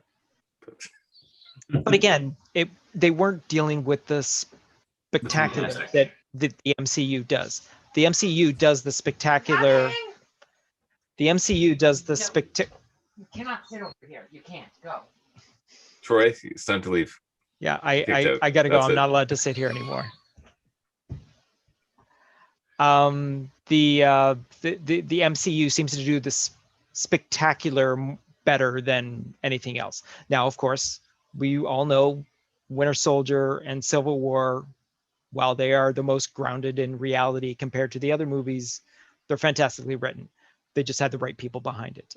But Falcon the Winter Soldier still looked cool. The visuals on that was great. Yeah, exactly. It was really great. The action sequences, especially that first Falcon fighting the guys in the plane. Exactly. Episode 1. Yeah. That was amazing. The fact that was on television's bonkers. Exactly. But then to up it one more step to what we're seeing in Loki, it's just mind blowing. It's just It also feels like, I mean, it feels like Disney/Marvel is putting a lot behind Loki because it's going to have a direct tie-in to 2 movies. But I was just reading. So at Disneyland, they had their Avengers campus. The Loki actors. I've been following this guy. Pull costumes from the show that was just put out on Wednesday. Thursday, they come out in a costume reminiscent of what you will see in that episode you saw from the previous day. Yeah. So there's pictures of the guy, dressed up in the variant, like prisoner uniform with his hands behind his back. Yep. With the night collar on. Yeah. In this week's, he's missing the variant jacket. And his shirt looks dusty, like he's been on a planet. There's a couple of burn marks. His tie's askew. I mean, they're putting some effort behind this. And as far as I can tell, they only have one guy doing that Loki. Yeah, so it's like a couple of the other, like they have a couple of guys that could do Spider-Man. They have a couple of guys that do Captain America because most of their faces are obscured at some point. I don't think I've seen a Thor there and all that, but they have. Oh my God, they have a Tony Stark in the Iron Man outfit, which is fantastic to see. Like beyond cosplay level of it's a fully full suit. It's not like it doesn't look like it looks more like classic armor pieces, not techno like the grows CGI all over you. suit. Exactly. Yeah.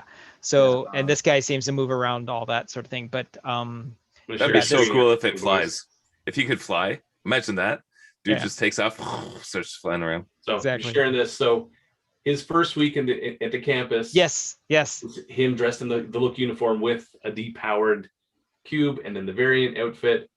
And then he's showing up dressed like this. Unfortunately, they don't have no one's put any pictures of this week's, and someone described it this exact costume, but the jacket's gone, the tie's askew, and the shirt is incredibly dirty and singed. I take it all back. That's a different guy. The guy that I've been following that's been showing up on my Instagram is completely different. That guy? No, actually, not even that. Well, it might be that guy, but I'm not 100% sure. This is in California. Yeah, he started out in the full Loki armor, Well, the Avengers campus is only in California right now. It still has to be started to be built in Florida. So yeah, it's really cool that they're updating his outfit each time. Yeah, exactly. Yeah. So, which is also kind of neat because if you go to the parks and you're interested in the cosplay, you can physically see the costume right there in front of you, sort of thing, which is kind of neat. So, hey, since we were talking about tie-ins to the future movies, what do you think of the Phase 4 Marvel? Like, I'm thinking that Avengers is going to be essentially be the new Avengers. I think Doctor Strange and Spider-Man are going to be the new Iron Man, Captain America. I have a feeling that the headquarters is going to be the Sanctum Sanctorum or whatever it's called, Doctor Strange headquarters. You know, which would be kind of cool because then the Avengers can have all these like teleporter things to take them wherever they need to go. Right. Yeah. Like, what do you guys have for predictions for the Phase 4? Now, when you say, go ahead.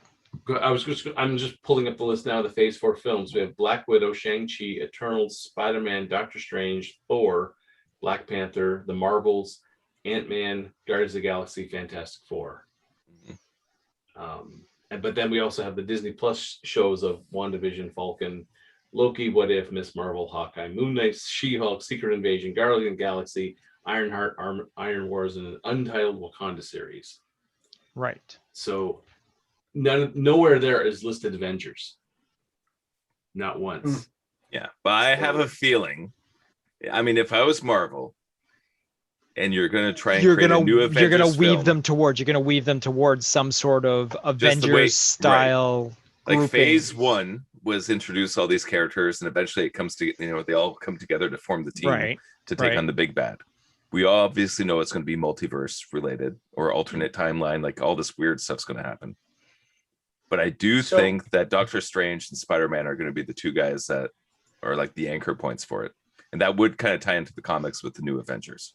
Well, Phase 1 ended with the Avengers. Yep. Phase 2 ended with Ant-Man, but they had just done Avengers Age of Ultron. Phase 3 ends with End Game and Spider-Man Far From Home. So Phase 4, I mean, who do they pick to? I mean, because Black Widow, that's a prequel movie, so they can't do Black Widow. So we might have Shang-Chi, maybe one or two member of the Eternals, Spider-Man, Doctor Strange, and whichever Thor comes out on top. Because the Thor we know is going to be part of the Guardians of the Galaxy, or Guardians of the Galaxy.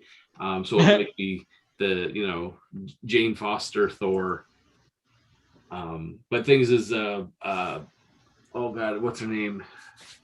I just forgot her name. Portman. Natalie Portman, yeah. She's only under contract for Thor: Love and Thunder, and that's it. And they, she had no intentions of playing Jane after Thor 2. She was done. So I can't see her coming back for an ensemble film. So that kind of limits that. Unless she actually discovers she enjoys being maybe, but the hero character rather than but there's been no the side piece. Yeah, there's been no no news breaking of her signing a multi-picture deal with Marvel/Disney. So, well, if I'm not mistaken, in the comic book, when Jane became Thor, she actually physically changed. She went from her smaller self to a bigger.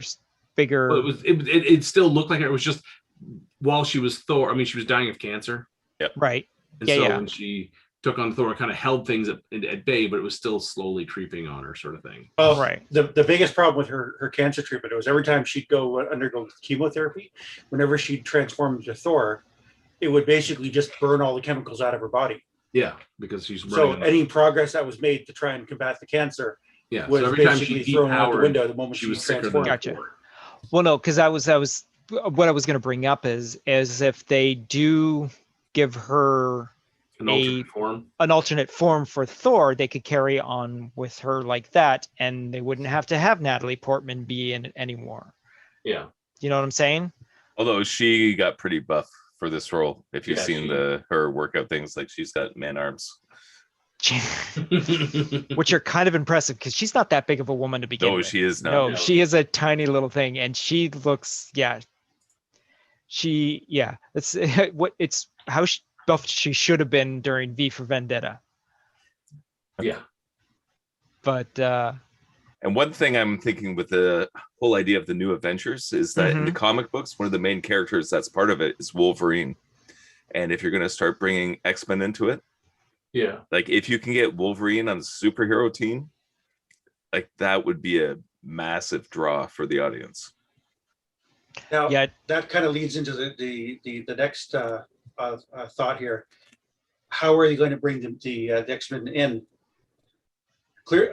My first thought here is, now that we've established that that Wanda is in fact the Scarlet Witch and not just telekinetic powers, combine that with Doctor Strange and the Multiverse of Madness, they're gonna And do like the Fox Quicksilver in WandaVision. yeah. exactly. They're going to do a reverse House of M, I think. They might. I think so. I that's definitely a potential. And I know oh, so you're saying and have it be Scarlet Witch this time being responsible for mutants instead of in the original where she removes all the mutants. it could be. Okay. Yeah. Okay. Well, I mean, yeah.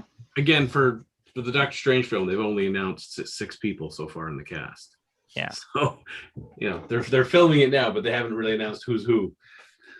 But Yeah, I think it's a little too early to start introducing mutants, especially when you have so much in the pipeline that. Well, there's doesn't really seem not to a be- lot in the pipeline that's going to have mutants. You've got Eternals. Love and Thor's not going to have it. Black Panther's not going to have it. Marvel's isn't going to have it. Right. Ant-Man might with Quantumania. Guardians of the Galaxy probably not. And then you're right to Fantastic Four. You have to wait till Phase 5. Yeah, but Marvel plays the long game. Like I could see them start dropping hints and setting things up. Phase 5 is Fuck, what? I'm going to be 80 before we see the 2029? entire classic 80s X-Men team. Yeah. Fuck. Ba-da-da-da-da-dum. Ba-da-da-da-da-dum. That classic. No, Yeah, even further. Well, it could be worse. Could be Pride of the X-Men, the Australian Wolverine. Ugh. Good day, mates. Oh, I hate the reasoning behind it. Is because they couldn't come up with a convincing Canadian accent. Are you kidding me? Just say a boot. That's all you have to do. It's not that difficult. Ask one. Yeah, exactly. It's not like you have to do a complete accent. Yeah, but you're 26 million people. You couldn't find one to do a Canadian. Just go grab a newfie. Gee. Come on, most of your voice actors are Canadian to begin with, even back By the then. way, these claws are made of adamantium now. By the way, they're fucked, eh? Come on, guys. We got the claws. Let's go kill something. I saw something being posted as a sort of a wish casting for Wolverine. Basically, the guy from Letterkenny. Oh yeah. Yes, Yeah. yes, the main guy from Letterkenny. Again, if you're gonna go with a tall Wolverine, I would like to see him go back to comic book style and get a shorter. Like he doesn't have to be completely short, but I want him to be shorter than 5 foot tall, hairier than a Sasquatch. 5'3". I think it was. I think 5'3", 5'4" would be a perfect. So Tom Cruise is perfect. Well, Like Cruise is actual 5'7", Tom Cruise. What? I think Cruise is 5'7". I think. 5'7"? Yeah. I thought I was making a joke at 5'6", but yeah, okay, but still, but Tom Cruise can still get ripped, sort of thing. I have to Google that. That might just be with lifts. 5'7". 5'7", there you go. Wow, I'm an inch and a half taller than Tom Cruise. I met him, so yeah. Yeah. But Go Canada's Wonderland. Him, Kidman, and Morgan Freeman. oh, it would have been back there, wouldn't it? Yeah. When Yeah. they did the Days of Thunder, he and Kidman and their adopted kid were, and I did their caricatures. I didn't even realize who it was until I got the credit card that said Kidman. I'm like, huh. I don't remember that story.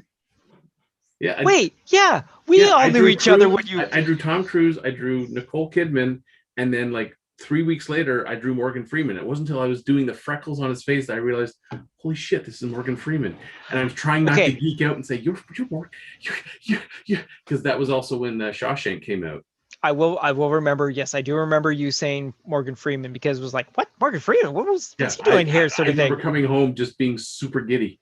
Yeah, that I remember. See, that I remember. I don't remember Tom Cruise and Nicole Kidman. I drew him, and he had his smile. The thing is, he's wearing shades. She's wearing shades. They had a very tall, large gentleman in a t-shirt wearing shades, and they wouldn't take the shades off. They wanted to be drawn with the sunglasses on. So I was like, oh, okay, sure, whatever. And then when she handed over the credit card to pay for it, it said Kidman on it. I was like,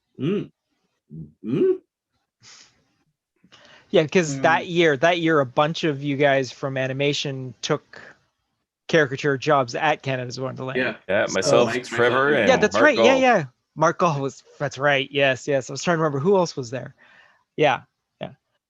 Was that the shirt you were wearing last week, Trevor? Was that or was that a different Canada's Wonderland shirt? That was it was a Canada's Wonderland. It was a Canada's, not one from back then. No. My sister-in-law got it for me as a joke because we just watched the earlier this year we watched what was there was a park in New Jersey that was like the one where everyone gets hurt and all that sort of thing. Yeah. So she got me a shirt that says I survived. I can't think of the name. No, I know exactly. I know what you're talking about. Yeah. Wonder. No, it wasn't Wonder now. Damn. No, I can't think of it. Yeah, go for it. Yeah, I survived. Google foo someone. Yeah, because they made a movie about it, and it's Action Park. That's it. Action Park. So she got me 2 shirts. One says I survived Action Park, and the other one was a Canada's Wonderland shirt. Canada's Wonderland shirt. Cool. So cool. Yeah. Nice. So back to MCU Phase 4. Yeah. So yeah, I can't see where they're going to introduce mutants. I really can't. I'm looking at this. I'm just like, the most they could stretch it would be either Doctor Strange or Ant-Man and the Wasp. Yeah. I think it would have to be Doctor Strange if they do it. They could. I mean, because one is going to be in it.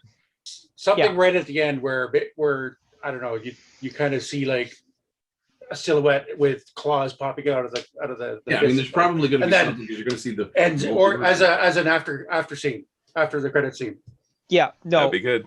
If it's in the movie, you won't be able to hear the next 3 minutes of conversation going on in the movie because the audience will be going mental.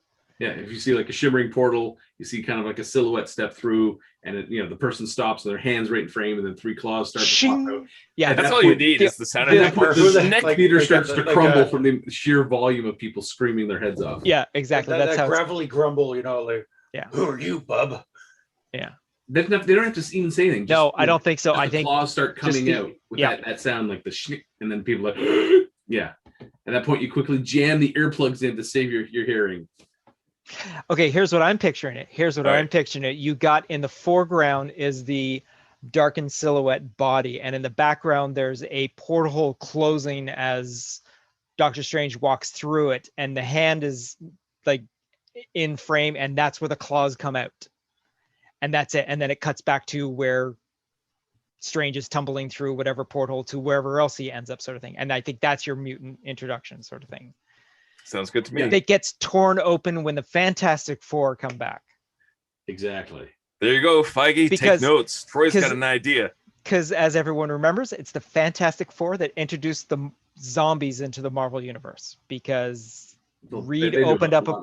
That does sound like a thing they do. Yeah. Well, not they. Reed. We all know it's Reed Richards. It's Reed.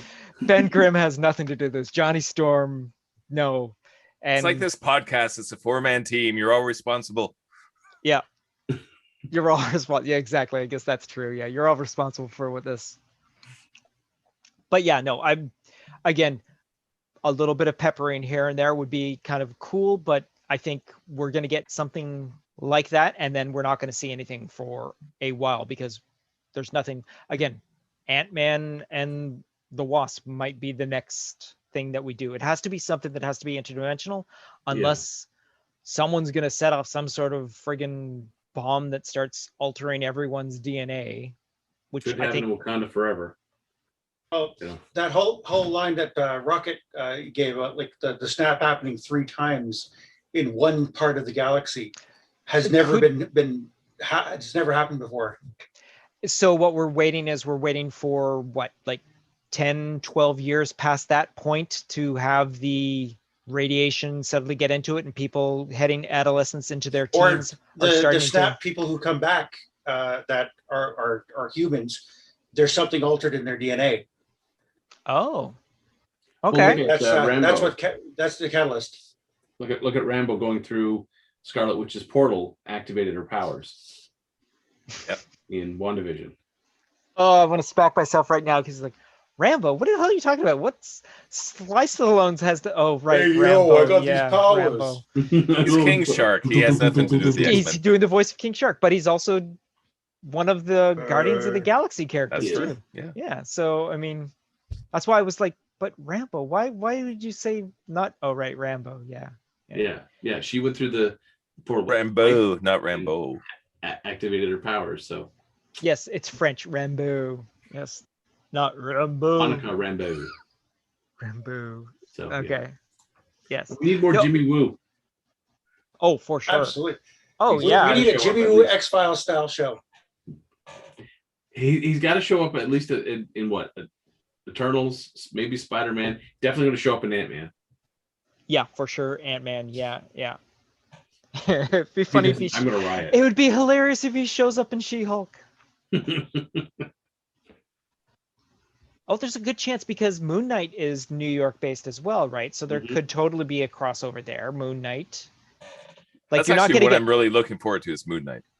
Yeah, the closer it gets, I mean, now that we're seeing friggin' Poe Dameron doing his exercise routine to get into it, how he's talking that his exercise routine is kicking his own ass is like, oh well, it's Marvel. They're paying you to work out. Yeah, hell, you better.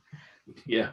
Yeah, I mean, I can take 5 months to train before we even shoot day 1 of principal photography and all that. We should start doing that for this podcast, guys. Yeah, you get someone to pay us to be able to work out. Oh, this is why we need some donations. Like, by the end of this podcast, we can look like Marvel superheroes. Let's do it, guys. That would be amazing. Oh my God, could you imagine that? Could you imagine that? How many more people would be doing podcasts then? Come on. Like, what are you lifting there, Gavin? Screwdriver. Okay. Ease. That's what we do. One day we should just.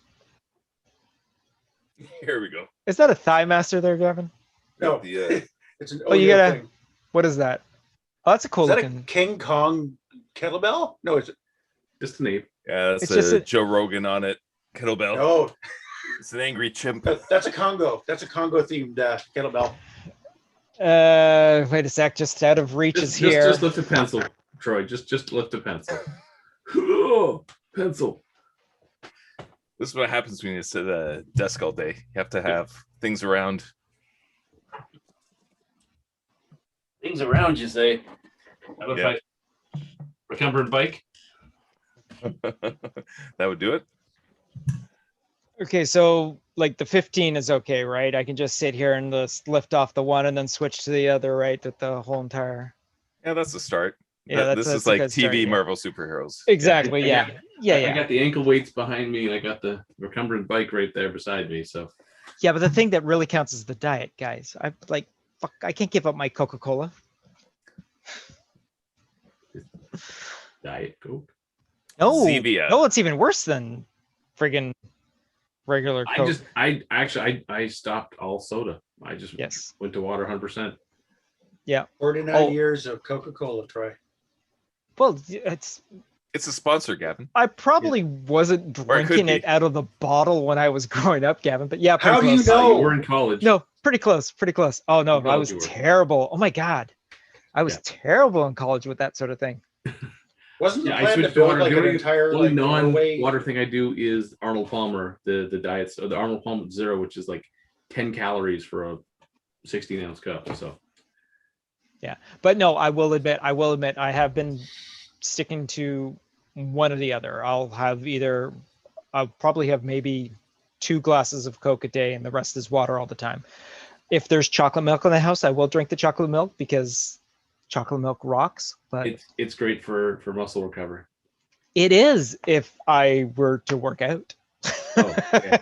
I usually try to have some chocolate milk or milk. Therein lies the rub. After a DKD session, because damn, my ass has been kicked. Yeah. No. And again, I have started to do something a little more to my system and all that, but that has nothing to really to do with this sort of subject matter. So anyways. So on that note, we're going to go on to our final sequence and all that. And we are going on to, what is this? This is round 9 of our box office showdown. And this is where we take movies that are off of the list of Box Office Mojo, and we take their total grosses for all the movies, and we've chosen all the comic book movies that are in the top 100 list. And like I said, we are now dwindling it down to the second set of tiers. And this week, we have, going up against each other, we have, which in the original was in the number 1 position, and on the top 100 was actually in the second position, and that is 2019's Avengers End Game.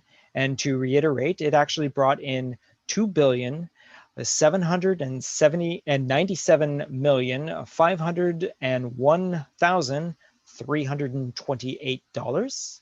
And that is going up against the its competitor is going to be what was originally in the 9th position, which on the full list was actually the 25th position, and that is Spider-Man Far From Home, which, to put it out there again, brought in $1,131,927,996. So change. Yeah. So again, to begin with, Far From Home, the second Spider-Man movie, we got some really cool things. Now, at this point, we're going to be able to go through a lot more out of this, but I think we're going to be able to compare the two movies to each other, because we've already gone through all these movies in the first sequence of this division and all that. And so when we start off with the Far From Home from 2019 as well, because this was the follow-up movie to Endgame, which is kind of neat to actually put these movies up against each other, just the way they fell in the bracketing. And yes, I have reworked the bracketing, and this is the proper position that everything's supposed to be in. Other than last week's debacle other than that debacle that I put down last week. So so again, we can reiterate what we did from talking about Spider-Man the first time. That again, this was a difficult movie to try and pull off. This was, if we look at it from that point of view, you've got to take in consideration that this was the follow-up to Endgame. This was the start or the end of the phase? This was technically the end of the most recent phase. This is phase 3. No, sorry, phase 3. Yes, phase 3. Right. Yes, yeah. And the fact that it had such an impact that the beginning of the movie actually dealt with the repercussions of the previous movie, and which it makes it basically the direct sequel to Endgame. So not only is this a sequel to an already established movie, which again is a Disney Marvel and a Sony Marvel collaboration, it is on its own just a fun movie to see. I mean, it's nice to see that thankfully everyone in Peter Parker's class all got snapped together, and when they all came back, they are all the exact same age. Of course, we have now others that didn't get snapped that are now 5 years older that are now in their class, sort of thing. So we're introduced to new characters that way. We have returning characters from the saga of the MCU. Nick Fury and what is their name? Colby Smulders' character's name, which is escaping me right now, is Hill. Hill, yes, Mara Hill. They return and all that sort of thing, and we go into an area that we haven't seen before. We have a European adventure with Spider-Man and his friends. His amazing friends? No, just no. That's why I said Friends. I was going to say Amazing Friends, and I'm like, yeah, they're okay friends. They're just friends. Okay, friends. They're Just okay. these, like, Except for Ned. Ned Spider-Man is an and his amazing friend. acquaintances. And we're also introduced to what we again originally are told in the movie is a good guy from another dimension, which we know is a possibility that it could happen. 833. Yep. Yes, exactly. Yes, and again, Jake Gyllenhaal does a fantastic job as Mysterio. Again, turns out, like we've said before, hey, you know what? One of the best things Tony Stark is as good as he's good at making enemies. He's good at making people that will take revenge on him and become the bad guys. And of course, this is what it turns out to be, that it's all a ploy for Mysterio to gain control over Stark's, I don't know, his empire sort of thing. Right? Yes? No? Yes. Yes. Okay. You guys can pitch in anytime that you want here. I just got a lot of blank voices here. I'm just talking, and my rambling is just starting to get that. It's all getting rambly. All right, I'll pitch in on this real quick. I thought this was interesting the way the showdown worked out, because this week, we have Endgame and Spider-Man, 2 back-to-back movies. Mm-hmm. Next week, we're going to have Avengers Age of Ultron and Black Panther. Those are essentially back-to-back movies, especially with Claw, right? That directly ties that's in a good point. with all the vibranium. Then we have Infinity War and Civil War. Again, back-to-back movies. Avengers split up, and then you get Infinity War. And then we have Avengers and Iron Man 3, 2 back-to-back movies. So this is going to be an interesting couple of weeks. It is. Yeah, that is. I actually didn't even look at it that way. Of course, yeah, that's true. And again, they all went up against other movies prior to this to get to this point. So it's interesting to see how that the movies synchronicity. Synchronicity. I think that's a great album. Far From Home against other movies on this list would have a very good shot at coming up on top. But this is a case of someone in like the little Pinto taking on a semi truck. It's not going to be pretty. It's pretty much one-sided, but we kind of want to watch it happen. We want to see that Pinto get run over and explode at the same time, because I mean, Endgame was such a juggernaut, both in the box office and as a culmination of a story. That it took them, all the way back from Iron Man all the way to get to Endgame. And this was the story of Tony Stark. We started with the story of Tony Stark, and Endgame ended with the story of Tony Stark. We saw how that story played out all the way across all those films. Right up to the point where he says, I am Iron Man. Exactly. He ended the first movie, and he basically ended his role in this movie with the same line. So, yeah, I'm kind of feel sad for Spider-Man Far From Home. It's a good movie, but yeah, you're just, you're comparing a bonfire to a forest fire. It's just, there's no contest here. I liked Far From Home. There were some issues. There were some things they could have done differently to make it an even stronger film. But it's such as Trevor. Yeah, like if you compare it, why is one a Pinto and the other's a semi-truck? Well, thing is just in comparison, it's like the Spider-Man Far From Home suffers from second movie problem. Every time you have a movie that's basically the middle of a trilogy, because this is going to be the middle of a trilogy, it's usually the weaker of the film. There's a couple of exceptions, Empire Strikes Back is one. Yeah, I got you. But most sequel movies, the most middle movie of a trilogy, Back to the Future. That's a good one, Gavin. That's a good one, Gavin. Spider-Man 2 is a good example too. Yeah, but like Back to the Future and stuff. The second movie's kind of weaker because they're trying to get you to the movie 3.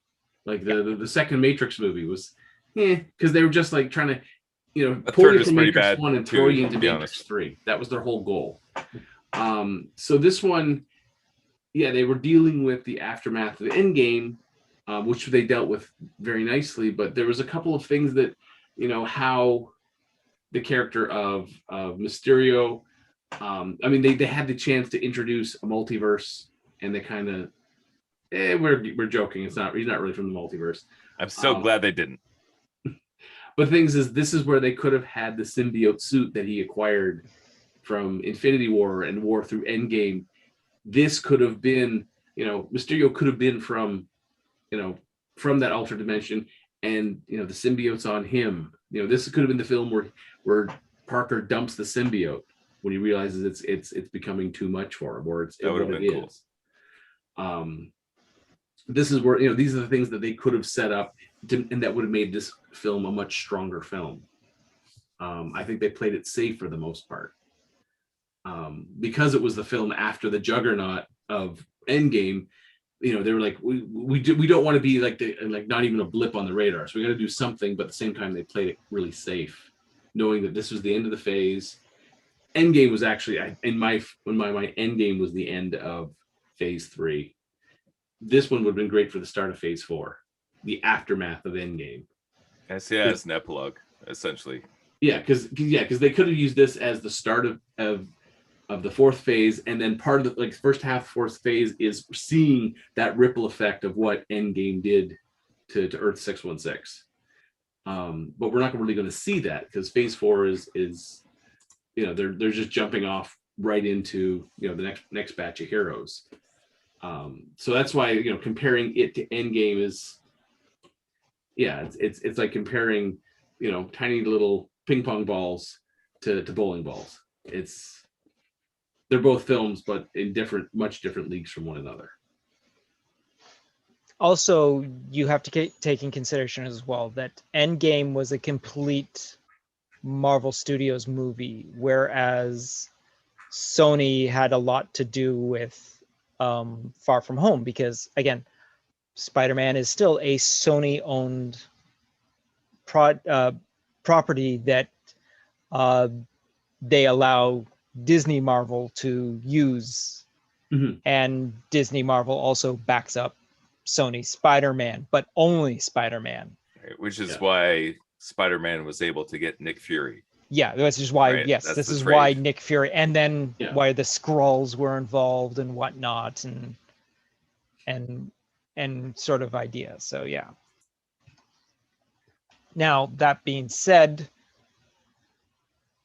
it is unfortunate that this movie is going up against. Yeah, that's what I started. I mean, almost any other film on the list that would have had a good chance of coming up on top. I mean, I could totally see it being. This would be a tough decision between this and Black Panther, or this and I don't know. I think, there are a couple that would be like, it would have a very big fighting chance. Unfortunately, the juggernaut that is the Avengers End Game, it's just there was also the other thing that Endgame had was a lot more of an emotional pull than Far From Home had.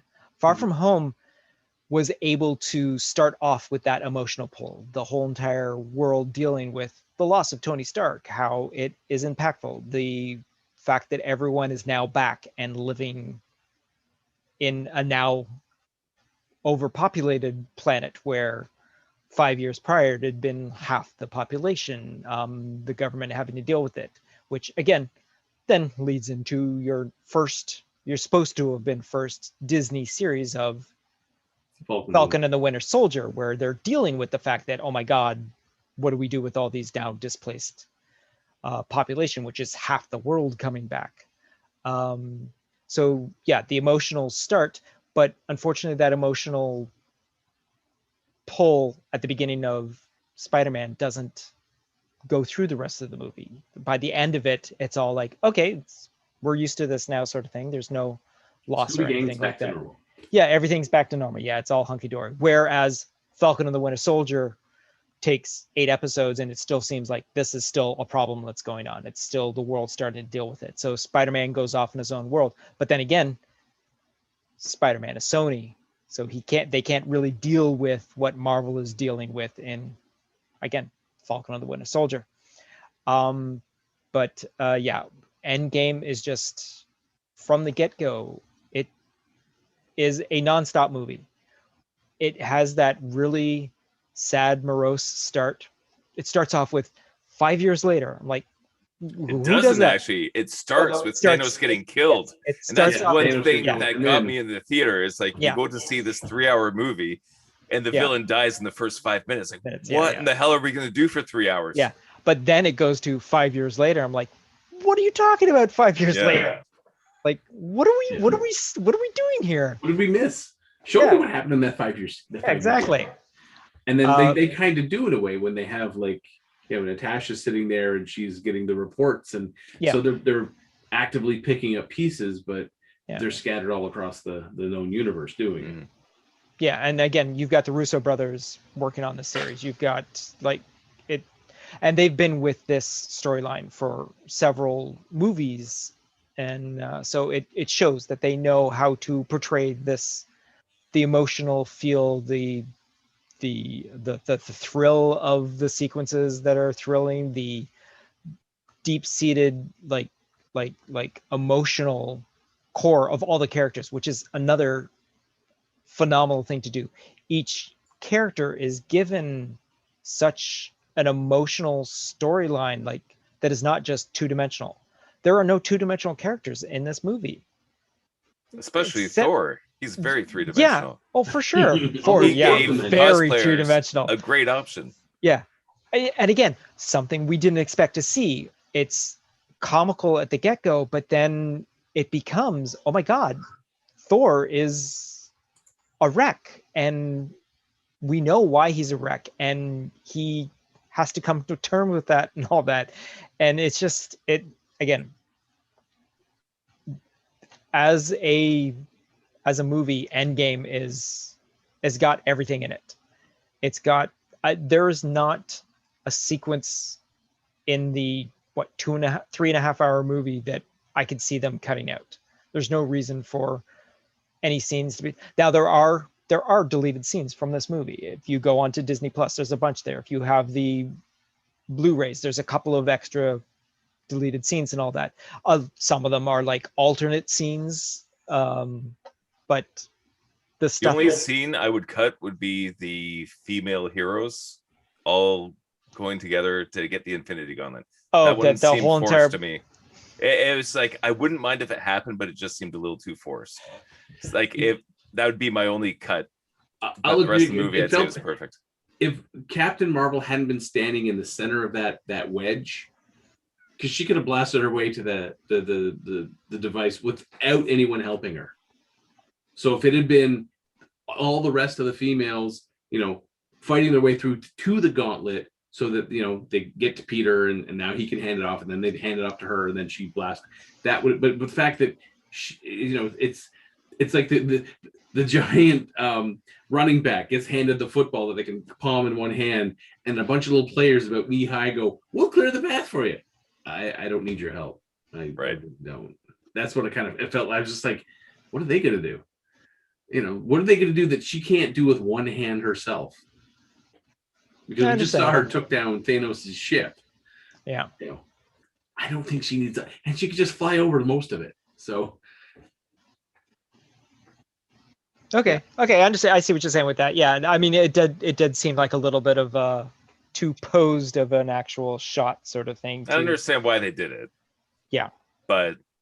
And it was a cool sequence. I mean, they did kick a tremendous amount of ass to clear the road for her, but she didn't need the road cleared. She was her own snowplow. Yeah, exactly. I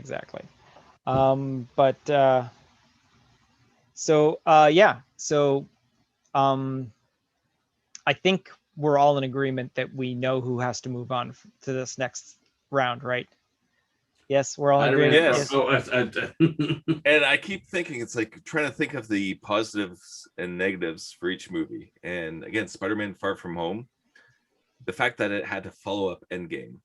Yeah. That's a huge load to try and lift. Yeah. And it pulled it off. And it did, yeah.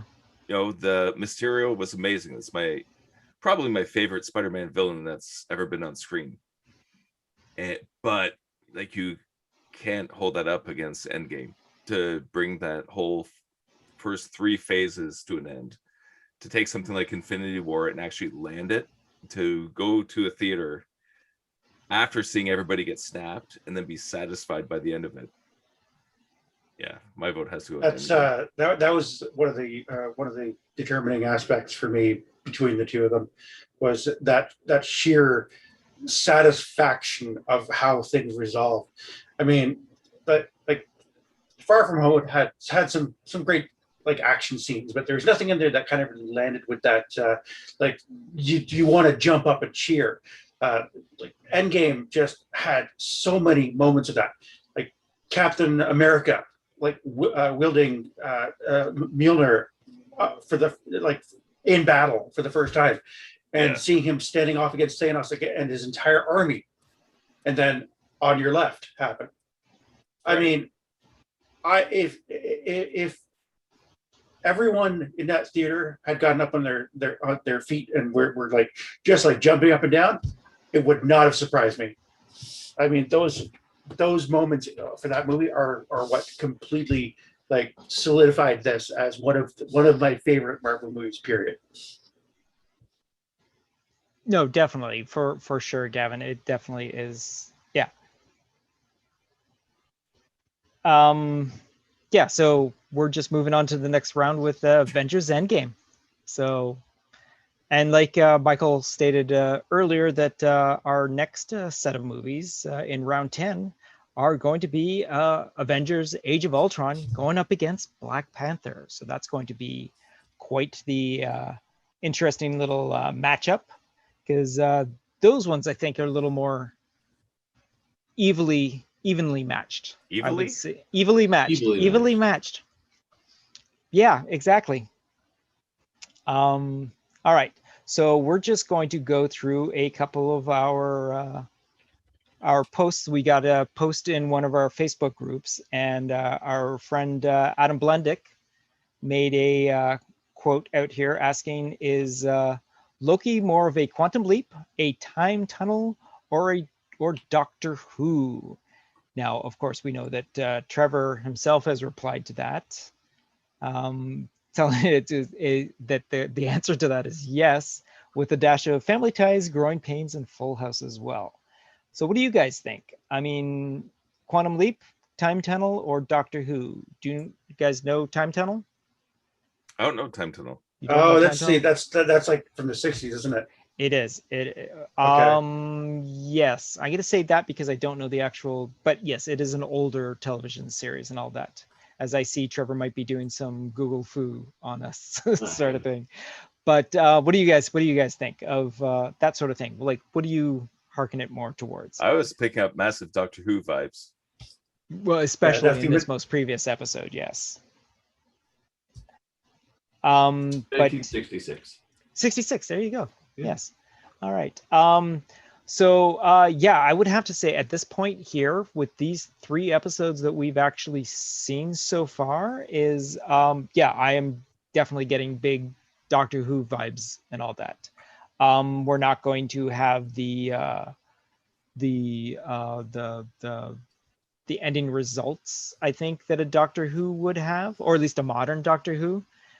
We might have some old school Doctor Who, because old school Doctor Who had no problem killing off people. It had no problem like bringing in character just to kill them off, sort of thing. There always seems a way to be a rescue, unless it's a one-off episode. If the Doctor has to team up with a person for one episode, they're dying by the end of that episode. Usually. Yeah. But if there's a companion or something like that, hell, even the bad guys don't die on Doctor Who. I mean, they're always coming back. Let's see here. Not now, Mike. I'm doing stuff. Meredith says, have fun, guys. And that's what I appreciates about you. Yes. That's what I appreciate about you. Oh, speaking of which, have you gotten to Letterkenny yet, Mike? I have not yet. No. Not yet? Okay. That's basically what that is. That's a Letterkenny reference. So I guess that's going to wrap it up for us and all that. We're coming to the end of this particular episode. It looks like we're rather on the short end there, guys. We're under the 2-hour mark, so it should be a little more easier on the ears for everyone to listen to, as opposed to last week's slog. Actually, I take that back. That was not a slog. That was a fun time that we had. But that was like episode. That was a 2-hour and 30-minute episode that we edited down, sort of thing. So that was a fun time. But this was a fun time too, because I think it's also because we cut out the long Halloween till next week because I would really like to discuss long Halloween, and if you guys are gonna watch it, I have no problem putting it off till next week. So that'll be pretty good. Yeah, I'll watch it. Jeez. I got a little side trivia for Endgame for you guys. Uh-oh. So the Russos were not sure how to handle Thanos for Endgame. The writers were basically looking at each other like, what do we do? Because you have a guy who's this powerful. He's got a gauntlet. What do you do? And it was the answer came from a producer who just said off the cuff, really kind of wish we could just kill him. And that's what started the writers like, wait a second. What if the Avengers get hold of the stones? And then like, how are they going to get hold of the stones? And some said, well, what if they just go back in time and steal them before Thanos gets them?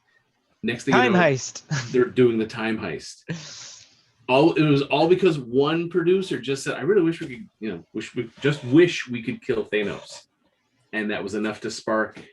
And that's how we got Endgame. Because up until that point, they weren't sure how to handle someone who was that cosmic. I mean, because the thing is, the comics, Thanos was, with the gauntlet on, he beat all the Avengers and the X-Men with basically one hand behind his back. Right. I mean, he beat up Hulk without the Power Stone in Infinity War. So if he can beat up your strongest guy without the stone powering his fists, how do you take him out? So it's a nice bit of trivia, just a off the cuff comment that was not directed to, oh, this is how we should do it. Just really wish we could kill him. And it was like, we could wish. That's what the stones are for. That's one of the fun things whenever you hear the backstories about the Marvel writing rooms. All the best stories have that element where people pitch ideas and then everybody else gets fired up. And then you end up with some of the best movies ever made. Exactly. I know Take note, DC. What's that? Take note, DC. Yeah. Like Scorsese's going on about, he, in his opinion, Marvel, like all the comic book films are not real films. That's just because he didn't make them. Films are escapism. Yeah. You're telling a story, whether it be, something that's 100% accurate based off a true story or something that's possible or something that's impossible. The whole idea is to pull that audience out of their lives for the however long the movie is and, get them to entertained by that story. So to me, Endgame did that many times. They ran you on that emotional roller coaster. By the end, you kind of felt drained. You're like, holy crap, what did I just go through? It did it. I mean, that's exactly what the film's supposed to do. And it's the ultimate Joseph Campbell. Yeah. Like, it is the hero's myth. Like, this is the mythology for the next generation. Like, when you take a kid to see a Marvel movie, every single kid wants to put on the spandex and get the weapons and do the moves and battle the guys. Like, if you're going to inspire the next generation of kids, you show them stories like this. This is what you want from entertainment. Yeah. You don't show them things like Manos, Hands of Fate, where the kids, people in the audience the whole time are like, "The fuck am I watching?" That's what you avoid. So when I see someone like Scorsese just scoff at, oh, it's not even real cinema. I look at it and just, fuck you. Who made you? Who died and made you the master of all cinema? You've got a couple of good films under your belt, but you didn't hit the park every goddamn time you sat in the director's chair. It's great to be able to sit back and throw rocks, but you don't have that much ammunition. Yeah, and the box office shows the results of what they were able to accomplish. I always looked at the box office is just like, most movies that get Oscar nominated are not movies that win at the box office. Right. They're looking at the artistic side more than anything usually. Yeah. And the Academy is made up of people who, are writers, directors, actors. Yeah. But there's something about these movies where when it touches your soul, when you want to take a family of 7 to see it multiple times, like there's something to it. Yeah, there is. It's I can't wait until my kids get old enough to show them the entire Marvel catalog. That's a crap load of popcorn, Michael. It is. Holy You have to take out a loan every time? I do. And that's why I know, like, when a movie like this comes around, like, I don't see a lot of entertainment just because it's expensive. And the loan is huge. But when a movie comes around like this and you're willing to go see it with the whole family, in the full out IMAX 3D, buckets of popcorn, everything with the whole family. And again, when you have 7 tickets in a theater like that, it's a lot of money. So we only go to the movie 1 or 2 times a year to see the best. And Endgame was one of those movies. I mean, I'm going to be facing that situation the next couple of years as, Harrison and Fred get older and older. It'll be 6 tickets. Right. God. Not quite 7, but yeah. But I mean, in the meantime, streaming services have been great. The, direct to video. That's why I had the big TV. That's why I had the sound system. I'll make up, 3-4 bags of popcorn, and Mary and I'll sit there with the girls and slowly getting Freddie into it. Harrison's still too young, but it's going to happen. And I kind of look forward and dread the day where I'm like, all right, everyone get in the car. We're going to the theater. Oh God. Those moments are epic. And I'm so glad that my kids were able to have a moment like Infinity War, because them, that was their Empire Strikes Back. Yeah, I remember seeing that. I don't know what's going to be out in, it's going to be at least 8 years before Harrison's of age to really appreciate these things. So how much is it going to cost in 8 years? I know, but I still remember as a kid when Empire Strikes Back happened and Luke gets his hand cut off and Han Solo gets frozen in carbonite and the good guys get their butts kicked. Yeah, and the Luke, I am your father. It was like being in absolute terror. Wait, what? Leaving the theater. Who's father? Spoilers. Lando Calrissian. Oh, okay. What? Yeah, Lando's his father.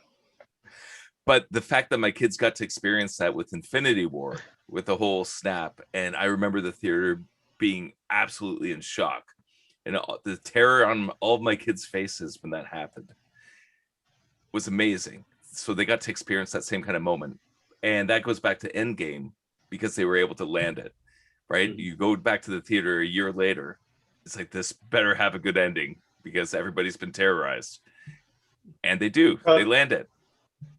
It's what's also fascinating to me is the fact that the like back in the Empire Strikes Back days, it was newspaper or magazines. That was the only way, or mouth to mouth. Like that was the only way you could spoil something. And now you have everything like the way it is, like internet. People maliciously like posting spoilers on Reddit or whatever. And still, Endgame managed to surprise the absolute living fuck out of us. Yep. Yeah. Well, it's also, I mean, a movie like Endgame makes you want to go back and watch the previous films to see where they foreshadow a lot of these little moments. Like we had the moment in Age of Ultron when Steve put his hands on the hammer and it jiggled just the tiniest amount, and you're like, yeah. And the look on Thor's face of shock. He's probably worthy. He just doesn't feel he's worthy. I think he didn't lift it. Honestly, I think Steve is like, oh, I can move this. I better just not even bother right now. Oh, you're thinking that he at that moment, he was all like, oh, I can lift this. I'm just going to leave it here. That's what I was thinking. When that happened, when it budged and Thor's eyes went in shock, like, oh, he's moving it. I think Steve, because he's so honorable, is like, no. I can't do this to Thor. Now it's funny. I was reading this, and there's this huge open debate, and the Russos haven't chimed in yet, like they normally do, about how could Steve summon the lightning when he got the hammer. And I'm like, it's very easy. The power of Thor. Yeah, first Thor movie when Odin whispered into the hammer, he was worthy shall have the powers of Thor. Yep. There you go. The powers of Thor include lightning. So, he's not the god of hammer, he's the god of lightning. But the thing is the hammer is still a conduit, so that's how he's able to summon the lightning. And plus, it looked damn cool for him to do that. Yeah, and Jane Foster's going to do it too. So, so it'll be awesome. I still say Endgame should have had Captain America with the hammer of Thor, the shield of Captain America, and tap the star and get a set of armor from Iron Man. I will have to get the Trevor cut someday. Yeah, that's what needed. I just wanted that. Okay, knowing your family that I do know of, Mike, how big of the crowd was it for Empire Strikes Back for you at the time? Like, because I know you're the oldest of. Yeah, there's the 6 of us. Of your parents when they took you to Empire, how many were in that crew? Yeah. Yeah, so I guess we would have been just me and Blair at the time. Okay. Right, because I couldn't remember there's a gap between. Yeah. Yeah, okay. All right. So it wasn't a huge group. So your Yeah, parent. and if Brian was there, he would have been a baby. So Okay. Yeah, like it was my whole family when we saw Empire, and I remember I was on the edge of the seat, and the second it was like I am your father, I actually fell out of the seat and had to climb back up because I didn't want to miss any more. And my dad had to like kind of pick me up and set me back down in the seat and kind of put his hand on my shoulder so I wouldn't like get to the edge again. I have a distinct memory of driving in the car, having a conversation with my father, with like me and my brother in the back seat. And this was when Return of the Jedi was about to come out, and everybody was talking about the whole Darth Vader being the father of Luke Skywalker. And we were adamant that there's no way that could possibly happen because Obi-Wan Kenobi said that. There's no way he would lie. And then Return of the Jedi happened. Like, what the hell? From a certain point of view. Yeah. That was very educational for a young mind. Now, I will say, on the way to Return of the Jedi, my dad he guessed and spoiled that Leia was Luke's sister in the car. Ouch. And I was just like, no, they kissed. They can't be brother and sister. Yeah, 2.5 hours later. Damn it, he was right. Empire Strikes Back has a special place in my history with my dad. It was the second movie that he ever took me to. Like I'd gone to kids movies before, but this was the second kind of grown-up movie. The first was Star Trek: The Motion Picture, so you can imagine I fell asleep after about the third my hour. I think Lord. everyone fell asleep in that movie. Wow, third that hour, was yeah. that would have been a tough one to. Honestly, the first time I sat all the way through Star Trek: The Motion Picture, first year of college. I remember that. I think I did too.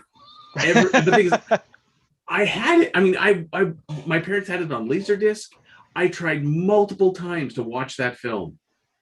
It was, I figured it's for Star Trek film. I should get, and I never made it to the end. Not once did I was able to. And sometimes I would put the disc in and fast forward to the last 30 minutes so I knew what happened. Because I could not sit all the way through. I was just like, movie would start about halfway. I'm like, it could be 3:00 in the afternoon. Star Trek 2 is great. Oh yeah, it's totally, completely, yeah.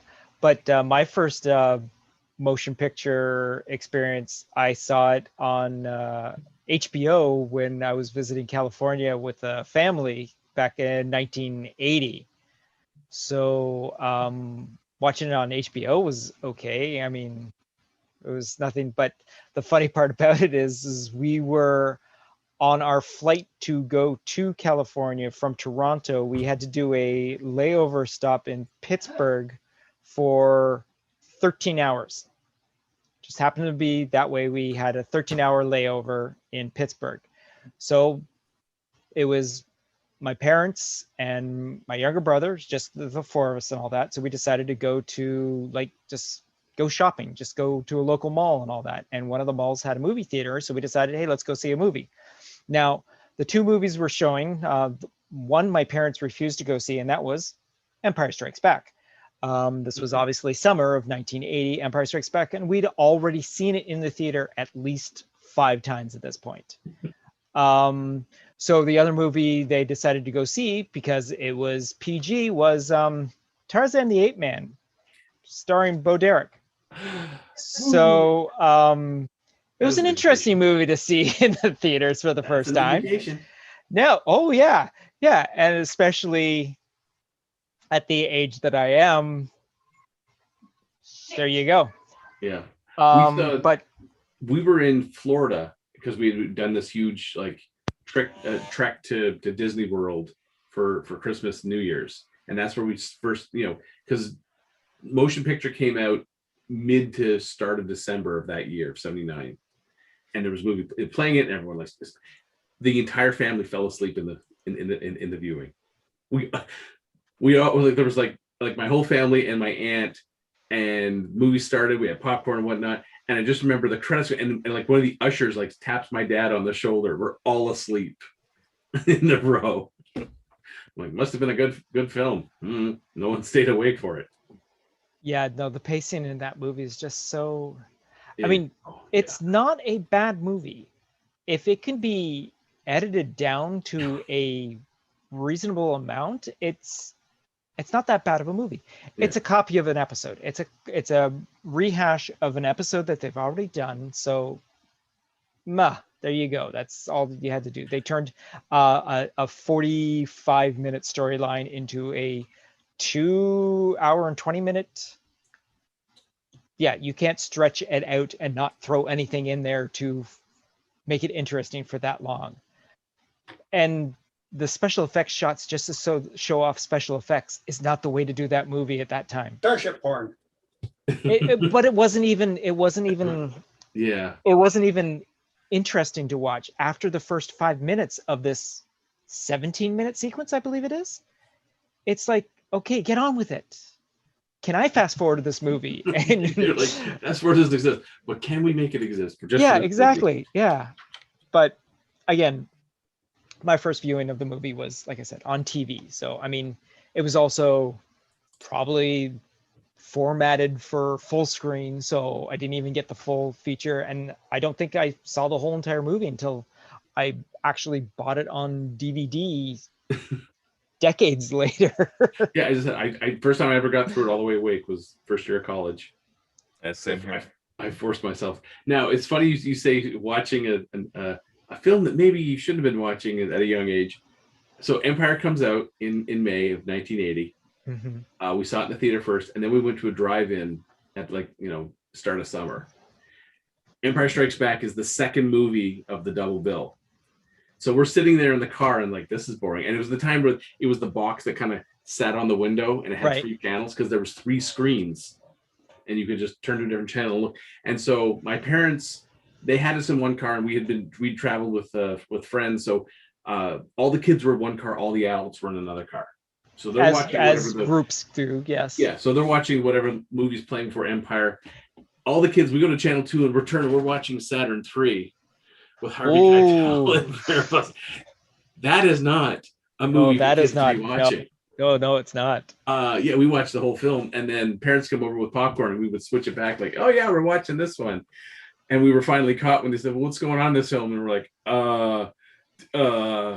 and me being me at that time, I was like, 7 boobies. Yeah.